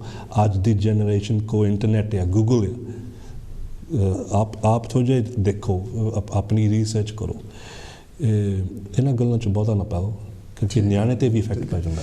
ਅੱਛਾ, ਹੁਣ ਆਪਣੇ ਕੋਲ ਤਕਰੀਬਨ 5-4 ਮਿੰਟ ਰਹਿ ਗਏ ਜੀ, ਪਰ ਇੱਕ ਆਪਾਂ ਥੋੜ੍ਹੀ ਜਿਹੀ ਐਂਟਰਟੇਨਮੈਂਟ ਦੀ ਵੀ ਗੱਲ ਕਰ ਲਈਏ ਜੀ। ਤੁਸੀਂ ਆਪਣੀ ਗੱਲਬਾਤ ਦੱਸਿਆ ਕਿ ਤੁਸੀਂ ਗਾਉਂਦੇ ਵੀ ਰਹੇ ਆ। ਅੱਛਾ, ਜਿਹੜਾ ਤੁਹਾਡਾ ਸਿੰਗਿੰਗ ਕਰੀਅਰ ਉਹ ਕਿੱਦਾਂ ਰਿਹਾ? ਸਿੰਗਿੰਗ ਜਾਂ ਕਿਉਂ ਤੁਸੀਂ ਸਟਾਪ ਕੀਤਾ? ਸਿੰਗਿੰਗ ਕਰੀਅਰ, ਤੁਸੀਂ ਕਾਲਜ ਬਾਰੇ ਗੱਲ ਕੀਤੀ ਸੀ। ਕਾਲਜ ਵਿੱਚ ਦੀਵਾਲੀ ਦਾ ਫੰਕਸ਼ਨ ਸੀ। ਅੱਛਾ। ਅਤੇ ਉੱਥੇ ਮੇਰੇ ਫਰੈਂਡਾਂ ਨੇ ਕਹਿਤਾ ਕੋਈ ਟੈਲੈਂਟ ਸ਼ੋਅ ਸੀ ਦੀਵਾਲੀ ਦੇ ਫੰਕਸ਼ਨ 'ਤੇ। ਉੱਥੇ ਮੇਰੇ ਫਰੈਂਡਾਂ ਨੇ ਮੈਨੂੰ ਐਂਟਰ ਕਰਤਾ ਪਏ। ਮੈਂ ਕਿਹਾ ਮੈਂ ਕਦੀ ਗਾਇਆ ਤਾਂ ਨਹੀਂ ਗਾ, ਉੱਦਾਂ ਹੀ ਅਸੀਂ ਰੌਲਾ ਪਾ ਲਏ ਸੀ। ਅਤੇ ਉੱਥੇ ਫੰਕਸ਼ਨ ਦੇ ਵਿੱਚ ਕਈ ਬੰਦੇ ਨੇ ਕਿਹਾ ਤੇਰੀ ਆਵਾਜ਼ ਬਹੁਤ ਸੋਹਣੀ ਆ। ਮੈਂ ਕੋਈ ਟ੍ਰੇਨਿੰਗ ਤਾਂ ਕਿਤੇ ਲਈ ਨਹੀਂ ਸੀਗੀ, ਉੱਦਾਂ ਹੀ ਮੈਂ ਮੁਹੰਮਦ ਰਫੀ, ਕਿਸ਼ੋਰ ਕੁਮਾਰ ਦਾ ਫੈਨ ਆ ਮੈਂ, ਅਤੇ ਉਹਨਾਂ ਨੇ ਕਾਪੀ ਕਰਕੇ ਥੋੜ੍ਹਾ ਜਿਹਾ ਮੈਂ ਆਪੇ ਹੀ ਸਿੱਖ ਲਿਆ। ਅਤੇ ਉਸ ਤੋਂ ਬਾਅਦ ਫਿਰ ਜਿੱਦਾਂ ਕੋਈ ਭੰਗੜਾ ਗਰੁੱਪ ਚੱਲਦਾ ਸੀ, ਉਹਨਾਂ ਲਈ ਮੈਂ ਬੋਲੀਆਂ ਗਾਉਂਦਾ ਸੀ। ਫਿਰ ਹੋਰ ਕੋਈ ਉਹਨਾਂ ਦਿਨਾਂ ਵਿੱਚ ਲਾਈਵ ਬੈਂਡ ਹੁੰਦੇ ਸੀਗੇ, ਹੁਣ ਤਾਂ ਡੀਜੇ ਚੱਲ ਰਹੇ ਆ। ਉਦੋਂ ਲਾਈਵ ਬੈਂਡ ਸੀ, ਮੈਂ ਲਾਈਵ ਬੈਂਡ ਦੇ ਵਿੱਚ ਮੇਨ ਸਿੰਗਰ ਵੀ ਬਣ ਗਿਆ। ਐਵਰੀ ਵੀਕਐਂਡ ਵਿਆਹ ਸ਼ਾਦੀ 'ਤੇ ਸਾਡੀ ਬੁਕਿੰਗ ਰਹੀ। ਫਿਰ 1-2 ਰਿਕਾਰਡ ਵੀ ਅਸੀਂ ਕੱਢੇ ਓਰੀਐਂਟਲ ਸਟਾਰ ਦੇ ਨਾਂ 'ਤੇ ਬਰਮਿੰਘਮ ਵਿੱਚ ਵੀ। ਅਤੇ ਫਿਰ 2007 ਦੇ ਵਿੱਚ ਮੈਂ ਗਾਣਾ ਕੀਤਾ ਰਿਕਾਰਡ, ਭਾਬੀ ਆਖ ਲੜ ਗਈ, ਬਿੱਲੇ ਮੁੰਡੇ ਨਾਲ, ਜੋ ਪਹਿਲਾਂ ਭੁਜੰਗੀ ਗਰੁੱਪ ਨੇ ਕੀਤਾ। ਪਿਛਲੇ ਮਹੀਨੇ ਅਸੀਂ ਦੋਨਾਂ ਨੇ ਇਕੱਠੇ ਗਾਇਆ ਸੀਗਾ ਇਹ ਗਾਣਾ, ਅਤੇ ਅਸੀਂ ਫੰਕਸ਼ਨ 'ਤੇ ਸੀਗੇ। ਅਤੇ ਉਹ ਗਾਣਾ ਬਹੁਤ ਚੜ੍ਹ ਗਿਆ। ਅੱਜ ਵੀ ਤੁਸੀਂ YouTube 'ਤੇ ਤੁਸੀਂ ਸਰਚ ਕਰੋਗੇ, ਉਹ ਗਾਣੇ ਦੇ ਹਿੱਟ ਬਹੁਤ ਚੱਲ ਰਹੇ ਆ। ਮੇਰੇ ਖਿਆਲ ਲੱਖ ਵਿਊ 'ਤੇ ਉੱਥੇ ਹੋ ਗਿਆ। ਸੋ ਉੱਦਾਂ ਮੈਂ ਹੁਣ ਛੱਡ ਦਿੱਤਾ ਕਰਕੇ ਮੇਰੇ ਕੋਲ ਉਨੀ ਐਨਰਜੀ ਹੈ ਨਹੀਂ ਜਿੰਨੀ ਅੱਗੇ ਸੀਗੀ, ਆਵਾਜ਼ ਵੀ ਨਹੀਂ ਇੰਨੀ ਹੈ ਨਹੀਂ ਜਿੰਨੀ ਅੱਗੇ ਸੀਗੀ। ਅੱਛਾ, ਤੁਸੀਂ ਮਤਲਬ ਸਿੰਗਿੰਗ ਕਰੀਅਰ ਵੀ ਇੰਜੋਏ ਕੀਤਾ? ਕਿਉਂਕਿ ਇਹਦੇ ਵਿੱਚ ਬਹੁਤ ਬੜੀ ਐਂਟਰਟੇਨਮੈਂਟ ਹੁੰਦੀ ਹੈ ਅਤੇ ਜੀ ਤੁਹਾਨੂੰ ਵਧੀਆ ਲੋਕ ਮਿਲਦੇ ਆ। ਅੱਛਾ, ਮੈਂ ਇੱਕ ਵਾਰੀ ਫਿਰ ਤੁਹਾਨੂੰ ਕਹਿ ਦਿੰਦਾ ਕਿ ਆਪਾਂ ਤਕਰੀਬਨ ਟਾਈਮ ਨੇੜੇ ਹੋ ਗਿਆ। ਹੁਣ ਕੋਈ ਤੁਹਾਡੇ ਮਨ ਦੀ ਗੱਲ ਜਿਹੜੀ ਮੈਂ ਨਾ ਕਹਾਈ ਹੋਵੇ ਕੁਝ ਕਹਿਣਾ ਚਾਹੋ ਤਾਂ ਤੁਸੀਂ ਕਹਿ ਸਕਦੇ ਹੋ। Honestly, ਅਸੀਂ ਗੱਲਾਂ ਬਹੁਤ ਕੀਤੀਆਂ, very enjoyable. ਨਹੀਂ ਉਹਦਾ ਇੰਨੇ ਕਹਾਂਗਾ ਵੀ ਤੁਸੀਂ ਜੋ ਡਿਸੇਬਿਲਿਟੀ ਆ ਆਪਣੀ ਫੈਮਿਲੀ ਲਿਵਿੰਗ ਰੂਮ ਵਿੱਚ ਜਾਂ ਬਾਹਰ ਕਿਤੇ ਉਹ ਸਬਜੈਕਟ ਜਿਹੜਾ ਆ ਤੁਸੀਂ ਖੁੱਲ੍ਹ ਕੇ ਗੱਲ ਕਰੋ। ਇਹ ਕੋਈ ਲੁਕਣ ਵਾਲਾ ਕੋਈ ਚੋਰੀ ਛੁਪਾ ਵਾਲਾ ਸਬਜੈਕਟ ਨਹੀਂ ਹੈਗਾ। ਇਹ ਗੱਲ ਕਰੋ ਤੁਸੀਂ ਕੌਨਫੀਡੈਂਸ ਦੇ ਨਾਲ। ਜਿੰਨਾ ਤੁਸੀਂ ਕਰੋਗੇ, ਜਿਹੜਾ ਤੁਹਾਡੇ ਮੂਹਰੇ ਡਿਸੇਬਲ ਬੱਚਾ ਬੈਠਾ ਉਹਦੀ ਵੀ ਕੌਨਫੀਡੈਂਸ ਵਧੂਗੀ ਵੀ ਮੈਂ ਡਿਫਰੈਂਟ ਆ, ਮੈਂ ਵੀਕ ਨਹੀਂ ਹੈਗਾ, ਕਿਸੇ ਕੰਮ 'ਚ ਕਮੀ ਨਹੀਂ ਹੈਗੀ, ਮੈਂ am just little bit different. ਅਤੇ ਉਹਦਾ ਉਹ it's a very positive thing to talk about it. ਜਿੱਦਾਂ ਮੈਂ ਸਟਾਰਟ ਵਿੱਚ ਕਿਹਾ ਸੀ ਅਮਰਜੀਤ ਜੀ ਕਿ ਤੁਸੀਂ ਕਾਂਸ਼ੀ TV ਤਾਂ ਤੁਹਾਡਾ ਬਹੁਤ ਬਹੁਤ ਥੈਂਕ ਯੂ। ਪਰ ਨਾਲ ਮੈਂ ਇਹ ਜਾਣਨਾ ਚਾਹੁੰਦਾ ਕਿ ਜਿਹੜਾ ਕਾਂਸ਼ੀ TV ਆ ਅਸੀਂ without any discrimination to anybody, ਬੰਦਾ ਹੋਵੇ, ਲੇਡੀ ਹੋਵੇ, ਕਾਲਾ ਹੋਵੇ, ਗੋਰਾ ਹੋਵੇ, ਭੂਰਾ ਹੋਵੇ, ਡਜ਼ਨਟ ਮੈਟਰ, ਅਸੀਂ ਹਰ ਕਮਿਊਨਿਟੀ ਨੂੰ ਇਨਵਾਈਟ ਕਰਦੇ ਹਾਂ ਜੀ। ਸਾਰੇ ਕੋਸ਼ਿਸ਼ ਕਰਦੇ ਹਾਂ ਕਿ ਆਪਣੀ ਜਿਹੜੀ ਉਹ ਗੱਲ ਉਹ ਰੱਖ ਸਕਣ। ਅਤੇ ਅੱਜ ਦੀ ਗੱਲਬਾਤ ਤੁਹਾਨੂੰ ਕਿੱਦਾਂ ਲੱਗੀ ਔਰ ਕਾਂਸ਼ੀ TV ਦਾ ਜਿਹੜਾ ਤੁਹਾਨੂੰ ਬੁਲਾ ਕੇ ਗੱਲਬਾਤ ਕਰਨੀ ਤੁਸੀਂ ਕਿੱਦਾਂ ਫੀਲ ਕਰਦੇ ਹੋ? ਹਾਊ ਤੁਹਾਨੂੰ ਕਿੱਦਾਂ ਮਹਿਸੂਸ ਹੋਇਆ? I'm very happy. It's ਇਹ ਵੈਰੀ ਪੋਜ਼ੀਟਿਵ ਗੱਲ ਆ ਕਿ TV ਸਟੇਸ਼ਨ 'ਤੇ ਆਪਣੀ ਕਮਿਊਨਿਟੀ ਦੇ ਵਿੱਚ ਅਸੀਂ ਇਹ ਸਬਜੈਕਟ ਦੇ ਬਾਰੇ ਅਸੀਂ ਗੱਲਾਂ ਕਰਦੇ ਨੇ। ਮੈਂ ਇੱਕ ਵਾਰੀ ਫਿਰ ਕਹਾਂਗਾ, ਮੈਂ ਕਾਂਸ਼ੀ TV ਨੂੰ ਮੈਂ ਥੈਂਕ ਯੂ ਬਹੁਤ ਕਹਾਂਗਾ। ਆਪਣੇ ਜੋ ਵਿਊਅਰ ਹੋ ਸਾਰੇ ਹੈਗੇ, ਮੈਂ ਕਹਾਂਗਾ ਵੀ ਟਿਊਨ ਇਨ ਰੈਗੂਲਰਲੀ। ਇੱਦਾਂ ਦੇ ਜੋ ਸਬਜੈਕਟ ਆ ਇਹ ਦੇ ਵੈਰੀ ਇੰਪੋਰਟੈਂਟ, ਭਾਵੇਂ ਡਿਸੇਬਿਲਿਟੀ ਬਾਰੇ, ਭਾਵੇਂ ਜੈਂਡਰ ਬਾਰੇ ਆ, ਜੋ ਵੀ ਹੈਗਾ। ਇਹ ਜਿਹੜੀ ਇਕੁਆਲਿਟੀ ਆ, ਇਹ subject is very important and Kanshi TV is all about quality. So ਮੈਂ ਥੈਂਕ ਯੂ ਕਹਾਂਗਾ ਇੱਕ ਵਾਰੀ ਫਿਰ ਤੁਸੀਂ ਮੈਨੂੰ ਸੱਦਿਆ, ਅੱਜ ਮੌਕਾ ਦਿੱਤਾ ਆਪਣੀ ਬੁੱਕ ਬਾਰੇ, ਆਪਣੀ ਲਾਈਫ ਬਾਰੇ ਗੱਲਾਂ ਕਰਨ ਦੀਆਂ। So thank you. ਇੱਕ ਵਾਰ ਫਿਰ ਮੈਂ ਮੌਕਾ ਦਿਖਾ ਦੇਣਾ। This is the book Walk Like a Man, Amarjit Raju ਦੀ ਲਿਖੀ ਹੈ ਅਤੇ ਇਹਨਾਂ ਦੀ ਸਪੋਰਟ ਮਨੀ ਹੇਅਰ ਜੀ, ਦੋਨਾਂ ਦਾ ਉਹਨਾਂ ਦਾ ਵੀ ਥੈਂਕ ਯੂ ਕਰਦੇ ਹਾਂ। It's very good effort. Absolutely. ਇਹ ਜੇ ਕਿਸ ਨੇ ਖਰੀਦਣੀ ਹੈ ਇਹ ਐਮਾਜ਼ੋਨ ਵੈਬਸਾਈਟ 'ਤੇ ਤੁਸੀਂ ਸਰਚ ਕਰ ਲਓ, ਐਮਾਜ਼ੋਨ 'ਤੇ ਉੱਤੇ ਵਿਕ ਰਹੀ ਨੇ। ਅੱਛਾ ਅਮਰਜੀਤ ਜੀ, ਜਿਹੜੇ ਆਪਣੇ ਪੰਜਾਬੀ ਚੈਨਲ ਹੈਗੇ ਆ ਜੀ ਕਾਂਸ਼ੀ TV, ਇਹ ਡੋਨੇਸ਼ਨ 'ਤੇ ਚੱਲਦਾ ਜੀ। ਜਿਹੜੀ ਆਪਣੀ ਕਮਿਊਨਿਟੀ ਆ ਕਾਂਸ਼ੀ TV ਦੀ, ਜਿਹੜੀ ਆਪਣੀ ਕਮਿਊਨਿਟੀ ਆ ਉਹਦੇ ਵਿੱਚ ਸਪੋਰਟ ਕਰਨ ਦਾ ਮਾਦਾ ਹੈ ਨਹੀਂ ਜਾਂ ਬਹੁਤ ਘੱਟ ਆ, ਕਿਉਂਕਿ ਅਸੀਂ ਗੱਲਾਂ ਬਹੁਤ ਕਰ ਸਕਦੇ ਹਾਂ, ਕ੍ਰਿਟਿਸਾਈਜ਼ ਬਹੁਤ ਕਰ ਸਕਦੇ ਹਾਂ, ਲੇਕਿਨ ਕੋਈ ਵੀ ਚੈਨਲ ਰਿਐਕਸ਼ਨ ਚੈਨਲ ਜਿਹੜੇ ਹੈ ਉਹ ਕਮਿਊਨਿਟੀਆਂ ਚਲਾਉਂਦੀਆਂ ਜੀ, ਔਰ ਸਾਰੀਆਂ ਕਮਿਊਨਿਟੀਆਂ ਜਿਹੜੇ ਹੈਗੀਆਂ ਉਹ ਕੰਟਰੀਬਿਊਟ ਕਰਦੀਆਂ ਆਪਣੇ ਚੈਨਲ ਜਿਹੜੀ ਸਾਡੀ ਕਮਿਊਨਿਟੀ ਆ ਉਹਦੇ ਵਿੱਚ ਡੋਨੇਟ ਕਰਨ ਦਾ ਮਾਦਾ ਬਹੁਤ ਘੱਟ ਆ। ਕੀ ਕਹਿਣਾ ਚਾਹੋਗੇ? ਜੀ ਦੇਖੋ, ਮੈਂ 30 ਸਾਲ ਹੋ ਗਿਆ ਆਪਣੀ ਚੈਰਿਟੀ ਚਲਾਉਂਦਾ, ਉਹ ਚੈਰਿਟੀ ਸਿਰਫ ਡੋਨੇਸ਼ਨ ਦੇ ਨਾਲ ਚੱਲ ਰਹੀ ਨੇ। ਫੰਡਿੰਗ ਘੱਟ ਹੀ ਮਿਲਦੀ ਹੈ, ਗ੍ਰਾਂਟ ਨਹੀਂ ਕੋਈ ਮਿਲ ਰਹੀ ਹੁੰਦੀ ਇਹਨਾਂ ਕੰਮਾਂ ਲਈ। ਅਤੇ ਇਹੀ ਕਹੂੰਗਾ ਸਾਰੇ ਵਿਊਅਰ ਨੂੰ ਵੀ ਤੁਸੀਂ ਅੱਜ ਇੰਜੋਏ ਕਰ ਰਹੇ ਆ TV ਸਟੇਸ਼ਨ ਚੱਲ ਰਿਹਾ ਹੈ, ਪਰ ਫਿਰ ਵੀ ਤੁਹਾਨੂੰ ਕਿਸੇ ਜਿੰਨਾ ਵੀ ਤੁਸੀਂ ਸਮੋਲ ਡੋਨੇਸ਼ਨ ਕਰ ਸਕਦੇ ਆ, ਪਲੀਜ਼ ਮੇਕ ਦੈਟ ਡੋਨੇਸ਼ਨ। ਮੈਂ ਨੈਕਸਟ ਜਨਰੇਸ਼ਨ ਨੂੰ ਵੀ ਕਹਾਂਗਾ, ਬਿਕਾਜ਼ ਨੋਰਮਲੀ ਜਿਹੜੇ ਜਿੱਦਾਂ ਪੀਪਲ ਇਨ ਦ 20s 30s ਉਹ ਸਮਝੇ ਅਸੀਂ ਨਹੀਂ ਦੇਖਣਾ, ਮਮ ਐਂਡ ਡੈਡ ਦਾ ਚੈਨਲ ਹੈ, ਅਸੀਂ ਨਹੀਂ ਇਹ ਦੇਖਣਾ। ਪਰ ਜੇ ਤੁਸੀਂ ਚਾਹੁੰਦੇ ਇੱਕ ਦਿਨ ਤੁਸੀਂ ਵੀ 20 30 40 50 ਈਅਰਸ ਓਲਡ ਹੋਣਾ, ਜੇ ਇਹ ਚੈਨਲ ਨਹੀਂ ਹੋਊਗਾ ਫਿਰ it's a very bad thing. So ਮੈਂ ਇਹੀ ਕਹੂੰਗਾ ਆਪਣੀ ਕਮਿਊਨਿਟੀ ਨੂੰ, ਭਾਵੇਂ 10 ਪਾਉਣ ਹੈ ਭਾਵੇਂ 20 ਪਾਉਣ। ਮੈਂ ਇੰਨਾ ਕਹੂੰਗਾ ਵੀ ਜੇ ਸਾਡੀ ਸਾਰੀ ਕਮਿਊਨਿਟੀ ਮਹੀਨੇ ਦਾ ਹੀ ਸਿਰਫ 2 ਪਾਉਂਡ ਡੋਨੇਟ ਕਰੂੰਗੀ, 2 ਪਾਉਂਡ ਇਟਸ ਨਥਿੰਗ, ਤਾਂ ਬਹੁਤ ਕੰਮ ਹੋ ਸਕਦੇ ਇਸ ਚੈਨਲ ਦੇ। ਬਹੁਤ ਆਪਣੀ ਕਮਿਊਨਿਟੀ ਸੇਵਾ it's very important. So please ਕਰਕੇ ਡੋਨੇਸ਼ਨ ਕਰੋ। ਓਕੇ ਅਮਰਜੀਤ ਰਾਜੂ, ਤੁਹਾਡਾ ਬਹੁਤ ਬਹੁਤ ਥੈਂਕ ਯੂ, ਤੁਸੀਂ ਆਏ। ਅੱਜ ਲਈ ਇੰਨਾ ਹੀ।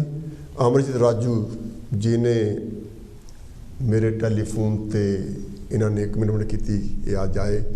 इन्होंने इंटरव्यू करने नूं मैनू एक साडा व्यूअर हैगा तरसेम बंगड़,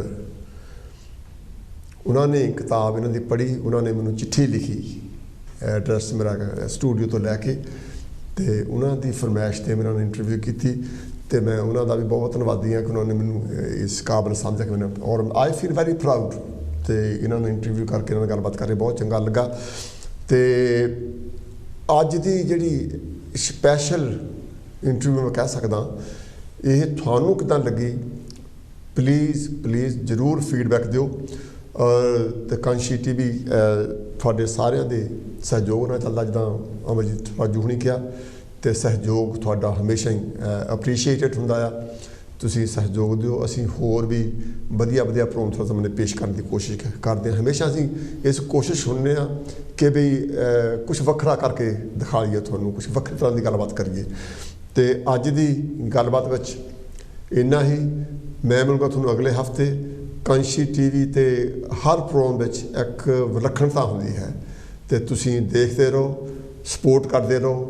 मैं तरजन मेह थानू मिलूँगा अगले प्रोग्राम में, देखियो जरूर स्पैशल गैसट। जय भीम, नौ बदा, जय गुरुदेव। Thank you very much.